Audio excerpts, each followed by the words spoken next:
We are live right now. We're live. And now, here, as always, every week, we do the same thing. Attitude for Gratitudes here. And I'm so behind schedule, as you guys can see. It's 8:05, and I'm just now going live. I got a good full house of some very active people in recovery right now. The Just Hope boys are here. I know I've been telling you guys that. We're going to be having a free for all show tonight, and I messed up yet again. What I did was I scheduled. I made a mistake. Is what happened. I didn't put them in the calendar, and they were the ones who were scheduled. We scheduled it on air a month ago, and that falls on me. Like, I've been advertising to the world about this free for all show that's coming back. So next Friday will be a free for all. Tonight it's the Just Hope boys, and this is that part of the show where, all right, I know you guys can hear me because I hear me in my ear, and I'm going to share some stuff with the world out there. This is the part in the show too where I'd ask you guys, the World Wide Web. I think that's what it's called, the World Wide Web. Share. Like, so what I do every week is I'll hop on and I go on here like Big Dirty Sober Minds, Be Strong, There's Hope, Minnesota Hope Dealers, Recovery by Grace, Campfire Monthly Meetings, Sober and Serious, Sober Motivation. So you see where I'm going with this. And I got about 40 of them. And I'm going to have Dwayne end up being the guy who does this every week, but I just slack off and I'm behind schedule and blah, blah, blah. You see, I'm trying to just fill airtime, and it's probably frustrating because I'm like a rocking chair right now. I'm moving a whole bunch, but haven't gone nowhere. And I apologize about that. I just want to make sure this gets shared with specific groups out there. But what I'd ask of you, if you're out there listening under the sound of my voice, is hit the like button, the subscribe, or the share button. I don't know what it's called. I'm just a talent. Remember, that's what they tried to tell me. Tim, you're just a talent. Don't worry about all this technical stuff. And now I'm not stuck, but I'm sitting here worrying about all the technical stuff. But Dwayne's starting to really step things up. So on TikTok, we're going to be live once I'm done using my phone for all this sharing stuff, and we're going to go live. I think before I even get into sharing about everything, I think we're going to bless the show with Chucky at the beginning tonight. He's going to open the heavens for us. He's going to present my guest, John, with a present. And he's going to bless the show. He's going to do what he normally does. So, young man, one more time. If you're out there struggling tonight, please reach out. My number's going to be scrolling across the bottom. You can come down here, 4026 Washington Avenue North. You can watch us through the little glass right there and hang out. Like, we hang out here. We do this thing together. I'll share more about that after Chucky blesses the show. Who are you, young man? Hi, I'm Chucky. Hey, Chucky. Explain who you are, what you do up here, what your mission is. Oh boy, we're gonna need a pot of coffee. I'm not gonna, you know me. I'm gonna push you around so you don't get to go. So. This is an espresso version. Yep, espresso version, baby. We're gonna blow the trumpet. We're gonna use it. This trumpet, this horn, is what the Hebrew Israelites used to summons God to take down the walls of Jericho. And tonight we're going to take down the walls of Jericho that are around us. And it's my hope that everyone who hears this will receive the blessing that it comes with. And that same blessing comes with the soap that I make here at Will Work for Recovery. And after we're done summoning God, I'm going to do the prayer that Jesus would say to the disciples, like after fellowship, but tonight we're doing it before fellowship. And it's in Hebrew, and then I'll say it in English. Is that good for the... No, you're doing, buddy, you explained it very well. If you want to try to lean forward and let Dwayne through, and then we're good. You're lean forward a little. Oh yeah. Come on through, Dwayne. Yeah. Hi, Dwayne. Hi, Dwayne. But other than that, yeah, no, you explained it really well. And the other thing I just want to let you guys know is Chucky is the soap man. This is Chucky Cone. He's got the Soap of Hope, Armor of Yah. He has a soap factory upstairs. Don't worry about it. Just let it fall. But come on down here. If you want to support his mission and support getting the soap, he does it all via donations. If you need a bar of soap, he'll just give you some soap. And it's no ordinary soap. It's the Armor of Yah. Yeah. So the Armor of Yah kills germs that would ordinarily get under your skin that cause incarceration. Bingo. All right, I'm giving you a little bit of that reverb, and let's get after it. Oh, thank you. Come on. Okay. We're going to open up the heavens and we're going to summon God. And here we go.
Come on.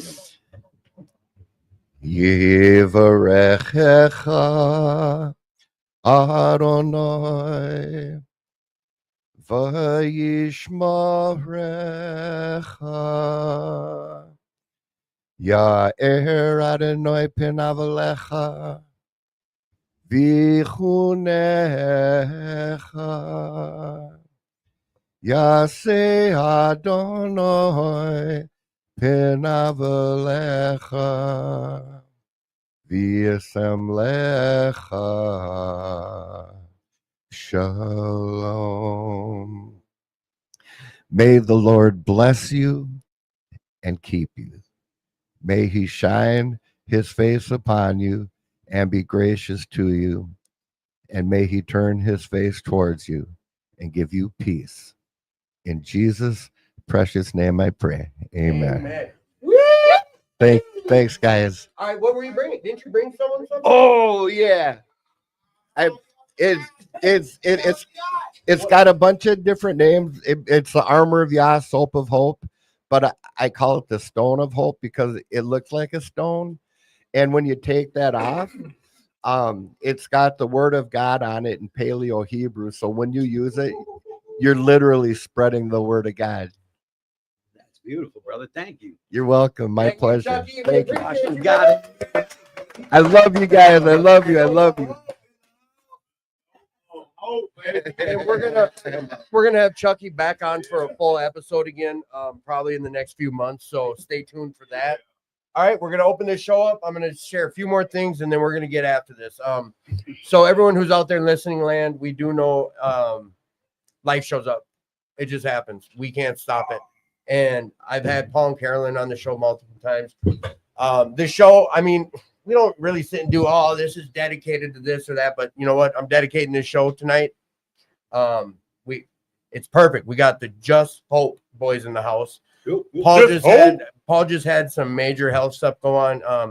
8:30 a.m. this morning, he had triple bypass heart surgery, and Carolyn said it was a good. I don't dare say, oh, it was a success, but the surgery went well. So everyone out there in listening land and everyone who said prayers, like people that all reached out to me, people that reached out to everyone that will work, thank you. Like those prayers got heard today and in the past, and like he's on the mend. So things are like, if you're able to come down here and like give some time, donate, help out, like it'd be greatly appreciated. Just because like one of the founders is not going to be around. He's going to be on the mend for the next month or two. We have a lot of things that were planned, but sometimes when health shows up, what do? Like you've got to listen to your body and you got to address it. And that's what he's doing. So we just step it up and we'll make things happen around here. That's just what we do. It's recovery. If the dope man wasn't answering, what we do? We made sure we got a hold of somebody. Yeah, you hear the room. So like, come on down, 4026 Washington Avenue North. You're going to hear us share about a whole bunch of different places that we found our recovery at. We don't gatekeep that type of stuff. We share about it out loud. Same with you. If we're sharing about something you want me to elaborate on, put it in the questions, the comments. This is an interactive show on the YouTube platform, on the TikTok. Like Dwayne's going to do his best to stay on top of any questions that come in there. My number's scrolling across the bottom eventually once I get to those guys and I can do all this jazz. But reach out to me directly if you want to stay anonymous. Other than that, like, please reach out. You're worth this life that we talk about. These guys, you'll be able to get a hold of them. I'll put their website up here throughout the show. I'll be adding info. But we had Angel and Josh on a few weeks ago and on air. Like, I locked it down and got all three of them in here. And we also got another brother of recovery in here too. Like, we share about this stuff loud and proud. Like, this is what gave us our life back. So we're not quiet about it, and we share about it. So that goes same with you. If there's any questions, concerns, anything, please reach out. You are worth it. If you're struggling, please reach out. And also, let's just give a little love for my man back here, Dwayne. He's my I put him really on a pedestal earlier. Like, this is my social media advisor and director and everything on the ones and twos, baby. He's got us on TikTok and Facebook and YouTube and StreamYard and Spotify and iTunes and Apple this and Johnson, Waynes and Dong and ABC. Dwayne, he's the man. He got it. But other than that, please reach out if you're struggling. Let's get this show banging. What's happening? Come on. What's going on? Who are young man? Who are you? I'm John. I'm an addict. Here's the one thing I'm gonna get on you about. Don't move the mic. Move to the mic. See how you are? So just try to get his. Start Oh, yelling that's right away. You said I put it should have right put you in away. the chair with the wheels. It'd been Listen. easier, but That's okay. I picked this chair because Oh. I'm gravitationally gifted. So listen, I like you that. got a chair that rock back. I don't trust it. Listen, that's why I found a seat in AA, so that all the seats are comfortable. this is my guy tonight. Yes. All right. So and I the only reason I'm on it is because the audience will say like we can't hear him, and the best I can do is tell you get closer to Mike. So what was your name again? John, addict, alcoholic. Welcome to the show, John, alcoholic addict. Who are you, young man? Josh Addict. Welcome back to the show, Josh. And young fella, Angel recovering addict, baby. welcome back, Angel. Over in the corner, just say it real loud. Who are you? I'm an addict, and Angelo is my problem. Angelo's his boy. problem. So, like I said, we've had 77% of these guys in the show. No, 66% of them. Whatever, a third. That's okay. No, You that's almost okay. had it. 66. 66 points. I'm at 44. Yeah. For that 34. 66 points. All right, we got 33.333% of the other part in the show tonight. You guys heard from Josh and Angel, and we are going to get to them. But I think tonight, what I want to do is start with you, John, and I want to hear about first a little bit about you and your story. And you can go as deep as you want in your story. You can take as long as you want. Come on, baby. You said nothing's off limits. No, nothing's So, off limits. I'm an open book. If questions come in, I will Always definitely be asking. Yeah, everyone who's already checked in, like, thank you guys, and I'll get to questions as that is appropriate during the show. But yeah, they kind of Josh and Angel introduced. You heard they introduced us, the audience, to who they are and kind of their story. So whatever you're comfortable with, like, tell us about you. All right, so I was born on the east side of St. Paul, so like I fit in around there, and that was pretty good. I was born into a family, an alcoholic for a father, addict for a mother. All of my family used, but raised up in that, I was acclimated to a world that wasn't really conducive with the spiritual life, and I didn't understand that till well into my recovery. But I didn't know I was different until my mom moved me to the east side or Woodbury. So from east side to Woodbury, one of these things is not like the others, and I felt like that my whole life, right? Yeah. But my true problem for myself started the day my little brother was born. Like I remember one of my tias, because I had a lot of aunties, you know, Mendez, like we're all related, 16 great aunts. One of them came out in the hall and said, "You're a big brother now. You have to help take care of your little brother." How old were you? I was 8. Okay. And I remember thinking, fuck him. Nobody's taking care of me. Like nobody cares about me, and I'm supposed to help. No. Right. So like that was the birth of my self-centeredness, right? So John, yeah. I cannot believe I'm doing this. I'm so sorry. And hey, Angel, please listen to this is for everyone in the room. I want you to tell me your story, how you tell me your story. I want you to not have to put no roadblocks in front of you telling your story. 2 things. One is I'm going to ask some questions that to us in the room, you're going to be like, yeah, of course, because we understand. We have people who listen that have no idea about recovery. So I might ask some really silly questions. And the other one is I always bring this up about it being a change of lifestyle. And like how we're perceived. And it's up to you how you want to share your story and what words you want to use, like F words and P words and Q words. It's on you. Yeah. So I know you dropped the F bomb. That's okay too. It is. If that's how you got to share your story, share it that way. Yeah. I forgot to have this conversation ahead of time, but I don't know how to have it without me sounding like, tell me your story, but don't tell me your story. Yeah. I'd never do that, bro. Yeah. Tell it, however, from the heart, but I do want to make you aware of it Got you. Thank you, my because brother. this is going down in history, baby. They're going to listen to this for years and millenniums. Stroke the ego. Hey, right now, That's right. They're gonna hear it. what's 12 times 240? That's how many are listening right now. Nice. So just Nice. telling you, like, all right, so you're 8 years old, and they're like, you're about to be an older brother. And this selfishness, right? And the reason I use the F word in there is to express how angry I was. I'm Mhm. 8 years old and I'm furiously angry with an infant that was just born At 8. at 8. So my mom moves us out to Woodbury, right? And then like we have a house fire. Well, all these kids got together and got clothes for me, right? And when I was in Woodbury, there was no kids that really accepted me as I was because I was a dirty, scrawny little East Side kid, dirty clothes, hand-me-downs, everything. I think, you know, Spalding shoes was the nicest shoes I had that weren't mine. They were my older brothers, so they had holes in them previously. But so we have this house fire, and all of a sudden these kids get together and get me some clothes, right? And the next day I come in and I'm wearing Adidas, and everybody's like, hey, man, what's up? Oh, hey, what's going on? Oh, hey, what's up? And wearing I all learned this it. nice gear. Yeah, and I learned it that moment. All I got to do is dress like you people, and you'll accept me. So I can. So now there's the birth of a chameleon. Now there's some deep-seated stuff here, man, and I don't know this stuff because I didn't grow. I wasn't around anybody that said like, dude, you don't have to be fake. You could just be your authentic self, and people will love you for that. I thought I needed to change all this stuff, so I started adding all this stuff in. And I added this stuff quick, fast, and in a hurry. I mean, at age 9, my older brother and I used to break in the house. Yeah, I don't think It's your they story. can't come at me on that. Statute of limitations up, Statute of bro. limitations up. I'm good. So me and my older brother used to break into houses in Woodbury. He had a paperboy route, and we'd break into all these houses, right? Yeah. Well, he gets caught in one, and the cops come in, and they're like, sit me down in a room. I'm 9 years old. I don't know no better. And they're like, all right, point to all the houses you guys broke into on this map. And I was like, that one, that one, that one, that one, that one, that one, that one, that one, that one, that one. And I looked up, and I realized these cops all had their mouths open, like, holy shit. Like, wait, what? We knew about like these 3. And I was like, oh, You just yeah. So You snitched so they're like, yourself how out. did you? Yeah. So how did you break into these houses? And I was like, I'm not gonna. And I remember, I'm 9 years old, looking at a room full of cops, going like, I'm not gonna tell you how to do your job, stupid. Like deep-seated hatred for police. right. So they sent my brother off to this awesome boys ranch. Now my older brother was nothing like me. He was gay. He was introverted. He was super intelligent. Could read at age 2. They gave him phone books. This dude was smart, but he was really passive, really peaceful, really quiet, really calm. I was nothing like him. They sent him off to Awesome Boys Ranch. He wasn't really cut out for that. It was called Awesome Yeah. Boys. Okay. Yeah. I thought you were like this awesome ranch. Okay. No. Awesome Boys ranch. Austin Boys Ranch in Okay. southern Minnesota. So the first week we get visitation with him, I go down there and I see my brother, and he's got 2 black eyes, busted up nose, and I'm like, I'm 9.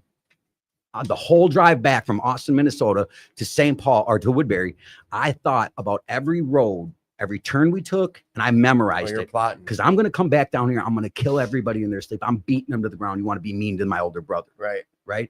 I'm 9 years old and I'm ready to murder people.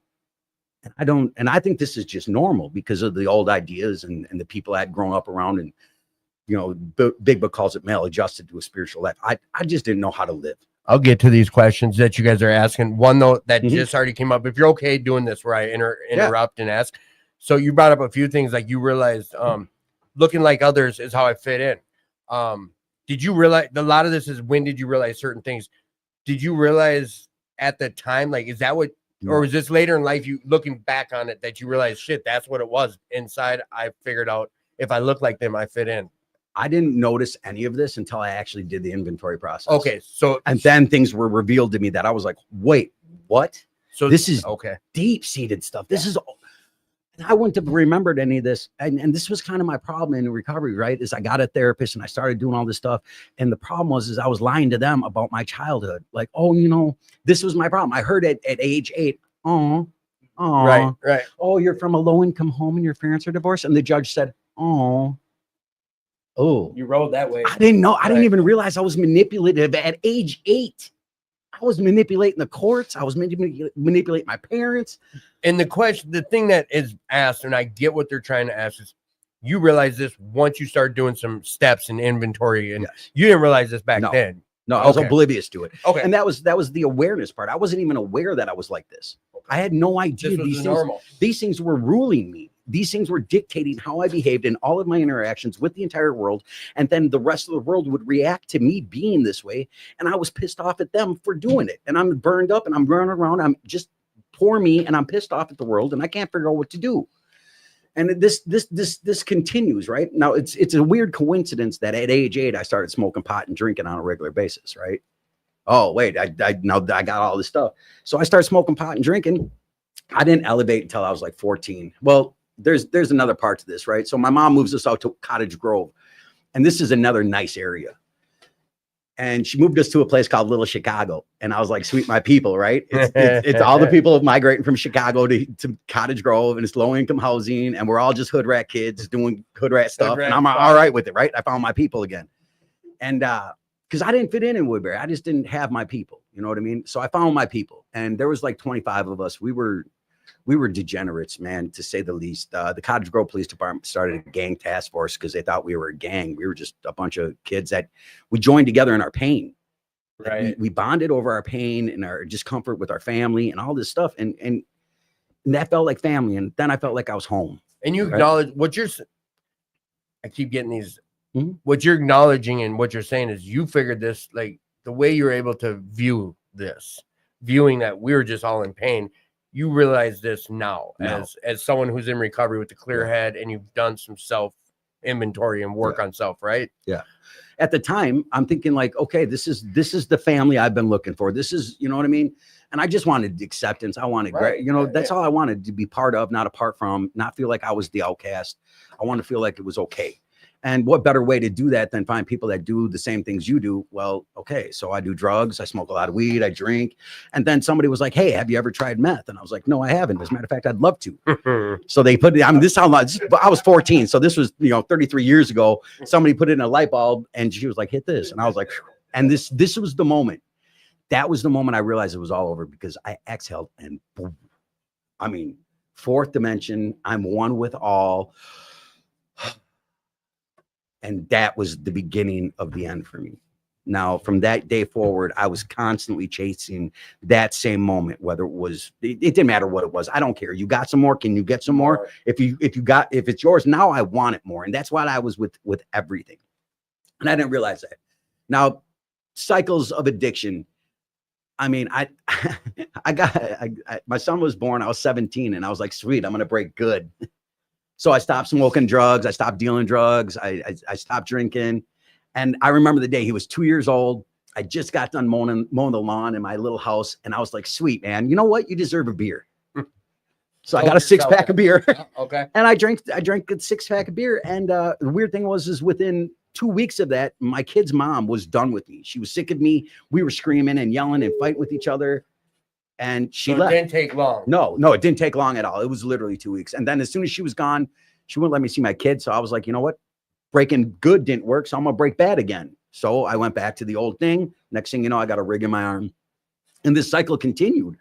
And then, like I'd stop. But the cunning, baffling thing, like, oh, drinking, I don't have a problem with drinking. You know what I mean? I didn't know, like, I'll be fine. It's okay. Just smoking some weed. I'll be fine. You know what I mean? Until the weed man That's ain't that got. lie we tell ourselves, Yes. or we really believe. Yeah, you know? full flight from reality. Right. We were in full flight from reality. I love that in the big book. And I didn't realize it, right? So I went through these cycles, man. I started doing methadone because I had gotten a pill addiction at one point. When I was drinking, this is the weird thing. Like, everybody that drinks lives on a street with 4 bars and a liquor store, manages a liquor store, DJs at one bar, and bartends at another DJ, right? Right? Like, everybody's Where hot. were you in St. Paul? Or St. Paul Park. okay. Yeah. Enough said. Yeah. No shameless. That's plug for right. St. What is that? Up 6 down 61 Yeah. or 52 that Down way, right? 61 just prior Yeah, to Cottage yeah. Grove. Small town, a lot of Yeah, bars, bars. Yep. a lot of criminal activity. So I was catching all these charges, but this was back in the day. Like, I'd catch all these assault charges, but it was back in the day when mutual combat was a law. So like, if you said, hey, let's go outside and fight, and you went outside and fought, it was open season. There was also a fight or flight law.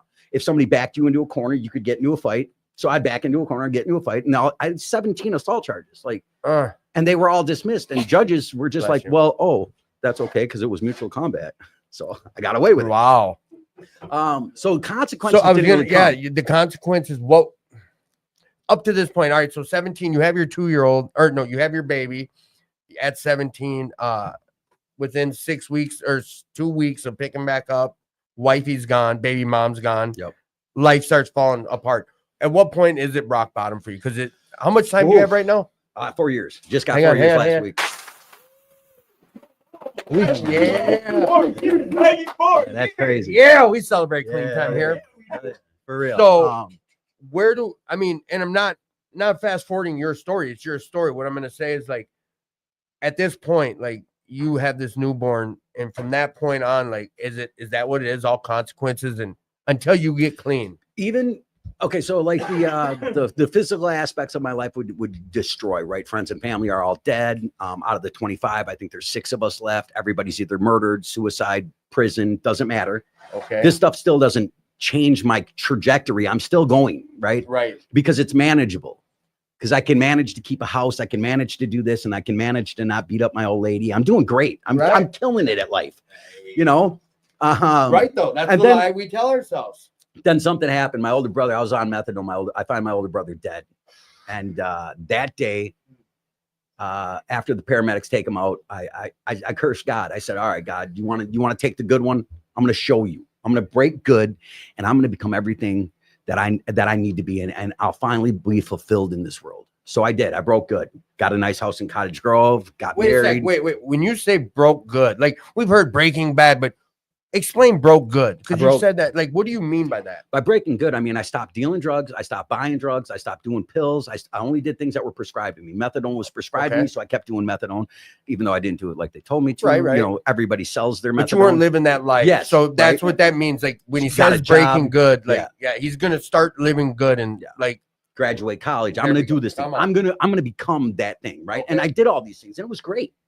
And I was there. I'd finally been a part of that group of people, the rich people that had the nice house in Cottage Grove in the suburbs with a pool in the yard and a lake house to go hang out at, and all the friends and and I was miserable. mm, And I was just miserable, working 80 hours a week. My wife wants more time with me, and I'm telling her, tough, you know, you don't get a new car and get time with me. It's one or Right. the other. She steps out. I lost it. I moved to Hawaii. I figured, you know what? If I'm in Hawaii, I can't be miserable. I packed all my shit. I get into Hawaii. I'm in Hawaii, and I'm unpacking all my stuff. And unfortunately, there's that one thing that I just can't stand. And it was me, right? It's me again. And I'm drinking a weapon of vodka a day in Hawaii. This is paradise. I should be Right. happy. I shouldn't be miserable. And I'm crying every night. I'm miserable every night. I can't take it. Started smoking meth down there. It was different again. And that one came back. When that came back, it came back full force, like I had never stopped. I came back to Minnesota. Next thing you know, in a relationship, because I love you, because you got something that I need, like a place to stay and some money and a car. And I love you, baby. No, I don't. I love what she did for me. And it caused some strife, right? We both started shooting up pretty bad. And I was in Egan. That was the first time. I'm in Egan, Minnesota. We're screaming and yelling at each other with pure hatred in our heart because we're withdrawn from meth. And somebody called the cops. And the police show up. And I don't know if you can see this on here, but I'm too much pigment to be yelling at a white girl in Egan. Mm. So the cops ask her, where did all these bruises come on your arms? Are they from him? And yes, they are, from me missing. oh Yeah, she says, yes, they are. So it's from missing a needle shot, but they're thinking it was a assault type bruises. Yeah. Are you Okay. afraid of him? Yes. Okay. Domestic violence. Danko, number one. I wish I could say that that's how it stopped. But after about 5 or 6 of them, next thing you know, she'd say things like, you're abusive, blah, blah, blah. And next thing you know, I become the thing, right? I'm in Dakota County Jail all the time. The judge says to me, you're a threat to vulnerable adults. You're a menace to society and you belong under the prison. And I believed her. April 6th, I don't remember what year. April 6th, I picked my girlfriend up and she gets in the car and I was like, wow, you just blew off my birthday. And she was like, you know what? Pull over. I don't want to hear this crap. And I was like, no, screw you. And I flipped. No, I'm not going to pull over. Shut up. Grabbed her by her hair, told her to shut her face. I don't care who hit who first. Next thing you know, I'm beating her and I'm telling her, I swear to God, I'll kill you. And I'm taking her on a car ride. I've kidnapped her. Threats of bodily harm. I'm done. She goes to the cops. I don't know anything about this. I got Danko violations in every county: Washington, Ramsey, Hennepin, and Dakota. And I got warrants in every one of them because I'm not going to court. The only way you're getting me into court is with handcuffs on. Like, that's the deal. Like, you catch me when you catch me. And I'm rock bottom. I'm living on the street. Last 2 years of my addiction. I got nothing. Nobody to call. Nobody would help me anymore, man. I burned every bridge. And I'm out in the cold. And this dude says, "Hey, I got a hotel room. You can come stay with me, my chick." And I go there, and him and his chick get into an argument and get into a domestic thing. And he's got a knife in his hand, and he lunges at her. He leaves. She calls the cops. The cops ask me. Now, at this time, I've been smoking heroin and doing all this stuff. And I got this really big abscess in my throat, and I can't talk. Like, I couldn't talk. So the cops come. "Hey, what happened?" And I'm like, dot. And they're like, "Wait, what? Did he have a knife in his hand? Did he lunge at her? Shake your head, yes or no." "Okay, we're just going to need your ID for the police report." So, no, you think, right? Yeah, nah, I'm good. Because you got to keep in mind, I'm a good junkie. I got this dude's ID, and he looks just like me. I got it memorized. I'm good. We're golden. Right. All I got to do is take this left hand out of my pocket. And for the life of me, I couldn't remove my hand from my pocket. And they asked me my name again. And I was like, and I told them. They came back up. They're like, "Mr. Heisey, turn around. You have 7 felony warrants. You have 6 Danko. You got warrants in this county, this county, this county." They took me to Dakota County, took me to Hennepin County. Hennepin County couldn't book me in because I couldn't talk. The nurse was like, "We got to get you to the hospital." They take me to HCMC. And I remember that deep-seated resentment I have towards cops. I'm in HCMC, and they're taking this needle about 6 inches long, and they're digging it into this abscess in my throat and trying to drain it. And the cop in the room was like, "Jesus, stop." And the guy's like, "What?" He's like, "Can't you see this is killing him?" And the guy's like, "Well, why didn't he say something?" The doctor says, "Why didn't he say something?" And the cop's like, "Because he can't talk." And in that moment, I remember looking up and thinking, like, wait, like, you're defending me, bro. Holy crap, this is a beautiful moment. So they say, "Tough. All right, we'll give him some shots. If he makes it through the night, it's going to be a miracle." Next day, I woke up. They took me to Dakota County Jail. And in Dakota County Jail, it was May 18th, my older brother's birthday. My bail's $150,000. Ain't nobody going to pay that. The enhanceable crime of a Danko violation is first one's 1 year, second one's 2 years, third one's 4 years, fifth one's 8, 16. I'm at 16 years on these Dankos alone, plus the new 7 felony charges. I know I'm going to prison. That's all there is to it. I know I'm about to take the long ride. I'm looking at 10 years. It is what it is. $150,000 bail. May 18th, my brother's birthday. And I got these thoughts that just won't stop in my head. She's cheating on you, dude. She's out banging your plug. You're worthless piece of, you belong under the prison. And you're the one that killed your brother. You're good for nothing. You've never been anything. And these thoughts won't stop. And I grabbed the back of my head and I said, "God, whatever you are, just make this stop. I'll do anything." And in that moment, man, I felt it. Electricity from my toes to the top of my head. And I started writing left to right. And at the end of it, the only thing that I could read said, "All is well." And I woke up the next day. I come out of my cell, and the CO's like, "Hi, C, pull up your mask. I'm going to give you another write-up." And I'm like, "How many write-ups I got?" She said, "Come down here, I'll tell you." Now, keep in mind, I am not a model inmate. I'm kicking doors, starting riots, ready to beat this dude up, ready to kill that guy. And she says, she looks at the computer. She goes, "Oh my God." I said, "What?" Like, Nana's going to be bad. She's like, "You don't have any." I was like, "What?" Like, how?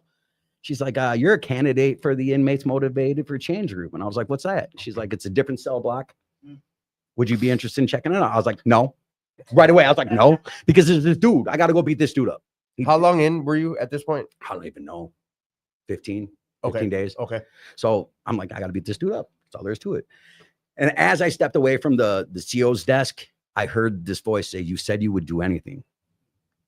And it stopped me dead in my tracks. And I was like, what was that? Who the hell's in my head calling me? You? 1, 2, I turned around. I was like, I'll try it. So I went and did it. And it was a group, a cell block full of men sitting in a big U, and there's one chair in the middle, and they're like, "What can you bring to the inmates motivated for change You group?" know about this? Yeah, he's been there. I went through the same thing. That's what started my recovery. Was the same unit. They bring you in a big Crazy. U, and not the COs, not the all staff of the inmate? jail. The All inmates. inmates interview you and decide if you're good enough to be in that unit, if you're going to be a problem and you're going to fit that culture. They let the inmates take control of this No unit. cell doors, no nothing. The CO sitting this over in is the corner. way less. Yeah, but Bro. you really gotta. And so, like, apparently, once in a while, they pick the biggest screw up in the jail because that's what they did to me. They were like, "Are you done yet?" And I'm like, "No, probably not." They were like, "Well, if I get you in this IMC unit," and I'm like, same thing. I'm like, might as well try it. What else am I gonna do? I'm already going to prison. You got And then I get in there, and weird enough, 10 months later, I get released. See, his took 10 months. So you all right? Mine was quick. You're in there 15 days. They bring this to you, and you hear this voice when you're about to say, "Nope, I got other things to do. I'm gonna go cause more problems." You hear this voice, and I'm gonna be touching on a lot of that what you Good. shared about. And you're like, "All right, nope, I'll go try it." Then you go sit down in front of this tribunal or whatever. Come on. So these guys asked me, like, what can you bring to this cell block? And I was like, I know more jokes than all of you put together. I'm a 2-weeker, not a tweaker.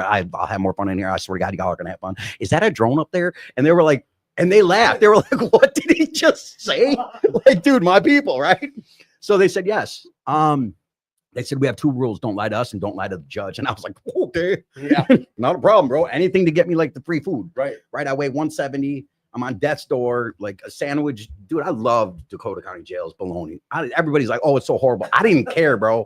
I was homeless. You had a snack. I was like, let's eat. Let me take a nap. Let me get back out here and do some more dirt. Listen, if you see him get beat up in the parking lot after we leave here, just You don't worry hated about Dakota County's food that much? Did The bologna sandwiches. That's Purple. all for dinner you ever every get night. green? Were they ever green? Oh, it's purple. Dude, every night it was bologna sandwiches, usually on a bagel, and like a small bag He's of like, pretzels, yeah. and then you get a juice. They used to give you cookies and a milk with it. They Yeah, took they that took out. So now you get like small bag of pretzels, bologna sandwich, Fill and up, a buddy. small pack of mustard on a bagel. Who I puts was- bologna on a bagel? I was happy, bro. Talk about the gift of desperation. I was so desperate, bro. I was like, yeah, I'll take that. You got So 2 of them. they're like, come on, Yeah. we'll take you. So I Now, said- is this a county? Are you in county at this time? yeah, I'm still in Dakota County. So Okay. Dakota County, man. And I spent some time there, man. I spent like 35 days there, and it was cool. It was great. I put on a little weight, started drawing again. I'd stopped drawing because, like, God forbid I ever, do anything creative. Right. Did you have your thing on your neck at this time? Was there just a bandage, or how did they address the No, abscess? this thing, they gave me some pills and it went away. Okay. It was insane. Okay. Like, it just disappeared. Antibiotics, whatever. It Whatever. took care of it. Okay. I call it Mr. Wizard. You call him God. I call him whatever you want to call him, but Right. something bigger than me changed it. And There I'm you all go. about it. Right. So there it is. The day I go to court, and the judge is like, he reads this list, and I mean list of crimes. And he's like, Mr. Isaac, we're going to talk about these very detailed. And they read the things, and I couldn't believe the man that they were reading about was me. Like, holy crap, these police reports were brutal. And you're clean. At the, I mean, Yeah, you're I'm in clear head. Yep. Clear So, and I'm booger bubble. I mean, I'm not gonna lie. I will own it. Booger bubble crying under my little COVID mask, all like, "This is the booger bubble." And the judge is like, Mr. Heisey, how do you plead on these? And I was like, guilty on all charges. And my public pretender was like, whoa. Hit me in my chest, was like, no, I can get you off on some of these. And I looked at him. I said, no, but I did these things. I'm guilty. full accountability. This judge turned to me, $150,000 bail, 7 felony charges, 6 ankle violations. And this judge said to me, Mr. Heisey, what are you willing to do to change your life? I said, absolutely anything. I just don't know what to do. And he said, all right, here's the deal. I have faith that you're going to try to change your life, and I have faith that you're actually going to do it. So today I'm going to release you on your own recognizance. Yeah. If that don't get those God bumps, y'all ain't listening right. I'm going to release you today on your own recognizance, and I have faith that you're actually going to do something to change your life. Now, I walked out of there having no clue what I was going to do. Mr. Wizard, guide me. I wind up at a church in Frogtown, 515. Oh, man. 515 Farrington Street, Church Inc. This is still a church, right? And this is why I walked up to the door. I'm still withdrawn from meth. I'm still psychosis style, right? I tried to smoke some meth, but apparently it didn't work. And I see this door in Frogtown, right? And there's no lock on the door. And I was like, ooh, sweet, free shit. Because I'm a little tweaker. And I opened the door. As I opened the door, I look up and I realized it's a church. And I was like, ooh. Me being the addict I am, I was like, well, they got a donation box. I'll steal some money out of there. I'm good to go, right? What we do. So I walk up the stairs and there's this dude sitting at the end of the table. And he's like, oh, hi. My name is Will. Why are you here? And I said, I have no idea. Like, I don't know. And he was like, well, want to sit down and read the Bible with me? I said, I can't read. He said, well, can I read it to you? I said, sure. Right. I sat down and he said, the weird thing is God put it on my heart today that I needed to be up here right now. I'm up here 45 minutes early. I'm never come up this early. But God told me today that I needed to read the book of John. He said, and I've never read the book of John. I've read this whole Bible, but I've never read the book of John. He said, so sit down. He said, what's your name? And I was like, John. And this dude started reading it to me. And he said, do you have any clothes? And I said, no, I got this one shirt from Ramsey County sweatpants on. And he's like, well, here's a t-shirt. And he gives me a t-shirt that says Jesus Saves on it. Now we go to detox. I don't stay, I leave. Anyways, I'm going to put this part out there because it's beautiful. Yeah. I'm on the train the next day, I'm on the train and I'm sitting at the back of the train and I hear the voice say, tell him it's going to be okay. And I look up and there's a dude kicking heroin. He's kicking it hard. So I just walk up and I just put my hand on his shoulder and said, hey, bro, it's going to be okay. And this dude looks up to me and he's like, he just starts letting it out. No, dude, you don't understand, man. I'm trying to get this job. I got this job interview. I'm late, bro. I'm trying to kick heroin. I got the problem. I don't know what to do. I was like, just call him and tell him that you're going to be late. And he does. As I walk 4 feet away from him, this dude says to me, bro, don't do me like that. Stop lying to me. You gonna act like you don't know who and he's swearing at me. You're gonna act like you don't know who I am? What, bro? You gonna do me like that? Don't play stupid with me. And I was like, what are you talking about, bro? I turned around. I said, I don't know you from Adam. He says, dude, don't do this to me right now, man. I don't need this shit. I'm like, what? He's like, my brother designed that shirt and you're going to act like you don't. All right, Mr. Wizard, you got some plan going here. And I don't know what it is, but I'm down because that was a moment, right? God. Yup. Weird. So I wound up at detox and this dude comes in. It's 8 o'clock in the morning. It was AA in the main hall, AA in the main hall. And I was like, not doing that. You can leave me alone. I'm a 2-weeker. I don't need AA. I roll over and I hear, you said you would do anything. Really, bro? Like 8 a.m.? He said, all right, fine. So I go out there and this guy sits across the table from me and gives me the look. I say, you don't look like an alcoholic. I said, what? He said, you look like a 10 and 2er. I said, what? He goes, so yeah, 10 and 2 with the bubble. And I was like, yeah, that fits my boy. You can tell I got the dental plan, right? None of teeth, and none of my teeth are in my head. And he was like, hey, side note, someone complimented you on that. Someone said, good job meeting your goal. I just wasn't sure when to put up, but you brought that up. They said your teeth look man, John, your teeth look so fantastic. I'm pumped. You crushed it. Good ball. Yeah, they weren't cheap. Hey, you got fans, bro. So, yep. So there I am. And this dude says, 10 and 2. he says, the cool thing is this book for alcoholics can work for you. And he told me that the original writers, these guys were alcoholics, but they went to the doctor, and the doctor, to keep them from withdrawing and dying from alcohol, would give them morphine intravenously and opium intravenously. And I was like, hey, they're needle beetles like me. Sweet. Kind of people. My people. Yeah. So he said, listen, when you leave here, you just got to make the next right choice. You can either go downtown or you can take a right and go down the Union Gospel Mission. Now at the Union Gospel Mission, you have the choice again. You can go left, go Bethel Hotel, or you can go to the right, go to the Christ Recovery Center. And I went down there. So I did. And I went down there, man. It's like 7 a.m., dude. And these guys are outside smoking cigarettes, laughing. And it's like the day and night thing. Like you can see like over at the Bethel Hotel, the Union Gospel Mission, everybody's miserable and they hate their life. And then you look over here and everybody's like, hey. And I was like, sweet. They got flowers and shit. And I was like, sweet. That's where I'm going. I went in. He said, what are you willing to do to change your life? I said, absolutely anything. He said, all right, go spend a couple nights over at the Bethel Hotel and we'll let you know if we can let you in. And I walked out the door and I said, really, God? You're going to get me this far. I followed the path this far, and you're going to leave me right here? Oh, I can't believe. And just then, the director, Matt Pride, love that man with all my heart. Soul, he saved my life. Union Gospel saved my life. Christ Recovery Center saved my life. The director put his hand on my shoulder and said, Are you willing to come in right now and abandon everything you know about the world? I was like, yes. I turned around. He said, what do you think about God? And I was like, I can tell you all the reasons your Christian God's a lie. And he was like, really? Feel free. Come on. So I did. I was like, I told him about the astrological signs and the stars in the sky and da, da, da, da, da, da. And You're then, telling him. yeah, I'm letting him know about his God. Yeah, Like, this is why your God's a lie and this is why I'm right. And he leaned forward and he said, he asked me one question. And I couldn't answer it. He said, well, who put the stars there? And I said, I don't know. And he goes, good, then we can start. Like that's the first time in my life I ever admit I don't know. And then it was open. And they had one Bible study a day, two meetings a day, plus DBT, CBT, not CBD, because that didn't work for me. This was Union Gospel, but what was that? It was The also Christ Recovery Center, Christ CRC. Recovery Center. Okay, Yeah, my CRC. boys, Yep. they know. That's my fam. Shout Shout out CRC.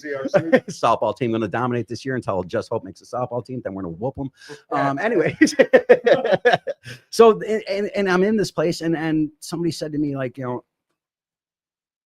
learn to read, and I was like, dude, I can't read. Oh, you're legit. You weren't able to read. I mean, I could read, but I couldn't read well. Okay. So like, rarely have we seen it. Right.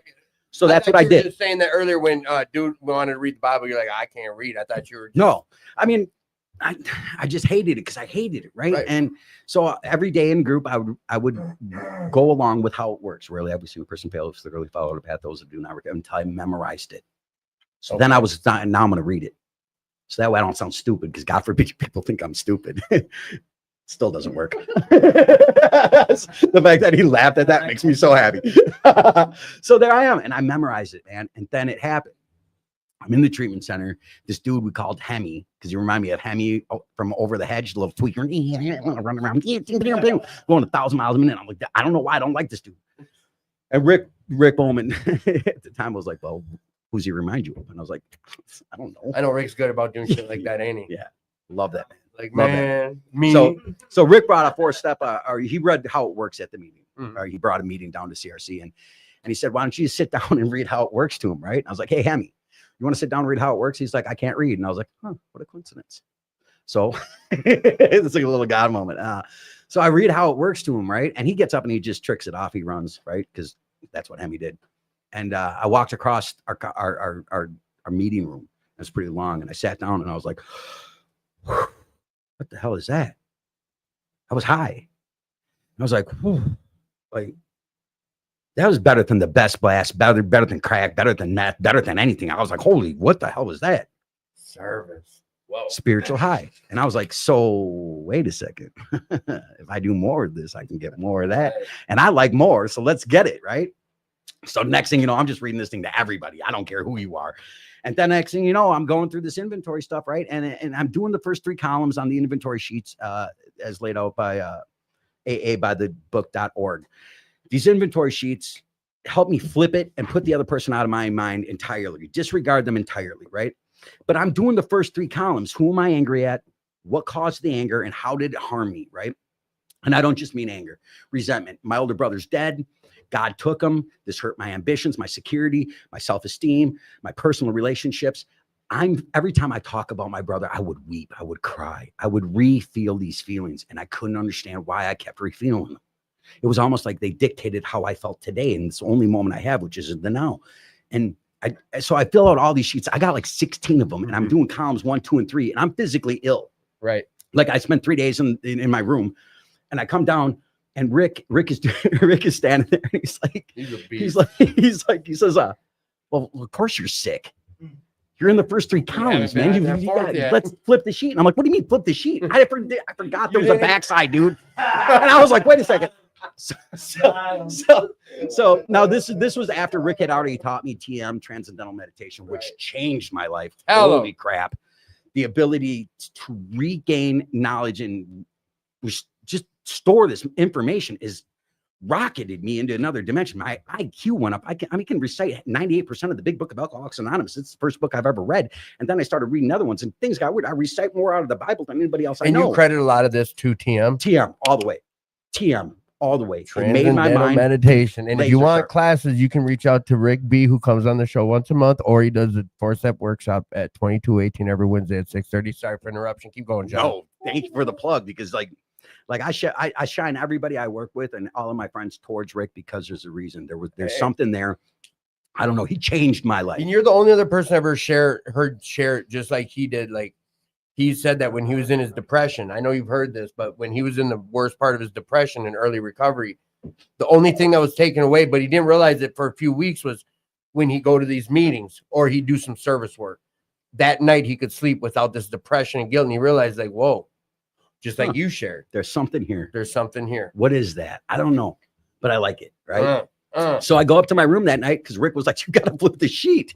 So I flipped the sheet. I go up to my room and I'm doing one on, I think I was doing one on my dad. No, I was doing one on my chick, right? So my chick, you know, puddle slut whore. And I just wrote it how I felt. It calm to puddle slut whore. Every time I go to jail, she jumps on somebody else, sells all my stuff. This is the verbiage you had in your head at the Yeah, time. and Yup, yup. that's how I wrote it, right? Right. Then I get to column 3. I write down what it hurt. I saw self-esteem, security, my ambitions. And I just write those things down, man. And then I flip this sheet over. And where had I been selfish, right? And like, this is how I describe it because this is how my experience with it is. My meat bag was occupied, right? Meat bag is occupied because he's writing, right? My emotions are writing about this stuff. My logic is saying, no, stupid, that's not how you spelled the, you know? So meat bag, logic, emotion. I was selfish when I like really used this chick. I Right, was selfish when I right. like didn't care about her seeing her kids. I was selfish when I asked her for money and Where were constantly you at? spent in all the these money. situations? Yeah, right. Yep. And then it happened. I'm tapping the pen and I'm like, all right, God, you got something else here? And he was like, John, you were selfish when you never cared about her happiness, just like your mother or your father. You never cared about anybody else's happiness but your own. I dropped the pen, pushed the sheet away, was like, holy shit. Number Right. one, who just called me John? Like what? Like, am I schizophrenic? There's a voice in my head calling me John, bro. What is going on here? And why did he say some crap like this when I wasn't talking about my mom or dad? I'm talking about this one. What is the real deal here, right? And I was like, what the? I like more, bro, because that was cool. Right. Give me some more. So I moved on to the next question. Where had you been dishonest? I lied when I told her. Right. Dude, I used to send this chick pictures of a rig, some weed in a hotel room, and then the back of another girl just to make her jealous. Bro, like that'll make her want to come see me. What a lunatic. Like, what? I'm the only one? Stop judging. Stop playing with me. Angel's like, he can't contain himself. Because he's done the same, This dude. man over He's here, done the same dirt. He's on Giggle Street. Yeah. So and then it happened, right? I'm tapping the pen again. All right, Mr. Wizard, what you got? And John, you lied to yourself when you say that she loves you. She's never shown you she loved you.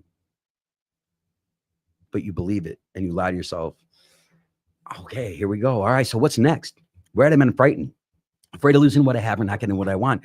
And I'm like, I had a couple, but it wasn't much. And then it was, John, you're afraid to be alone. Wait, what? I pushed the sheet away and the resentment was just gone. Like I still tried to, like Rick told me, he's like, go ahead, try to build the resentment again. And I was like, Right. all right, let's play with it, right? I mean, and in a way, you can do that. Yeah, Like, yeah. let's give it a shot and try it. And that shit worked. Yeah, I couldn't bring it back. Yeah. Now I have nothing but love in my heart for this human being because, oh my God, I would have done all of those Right. things to me in a billion times, right?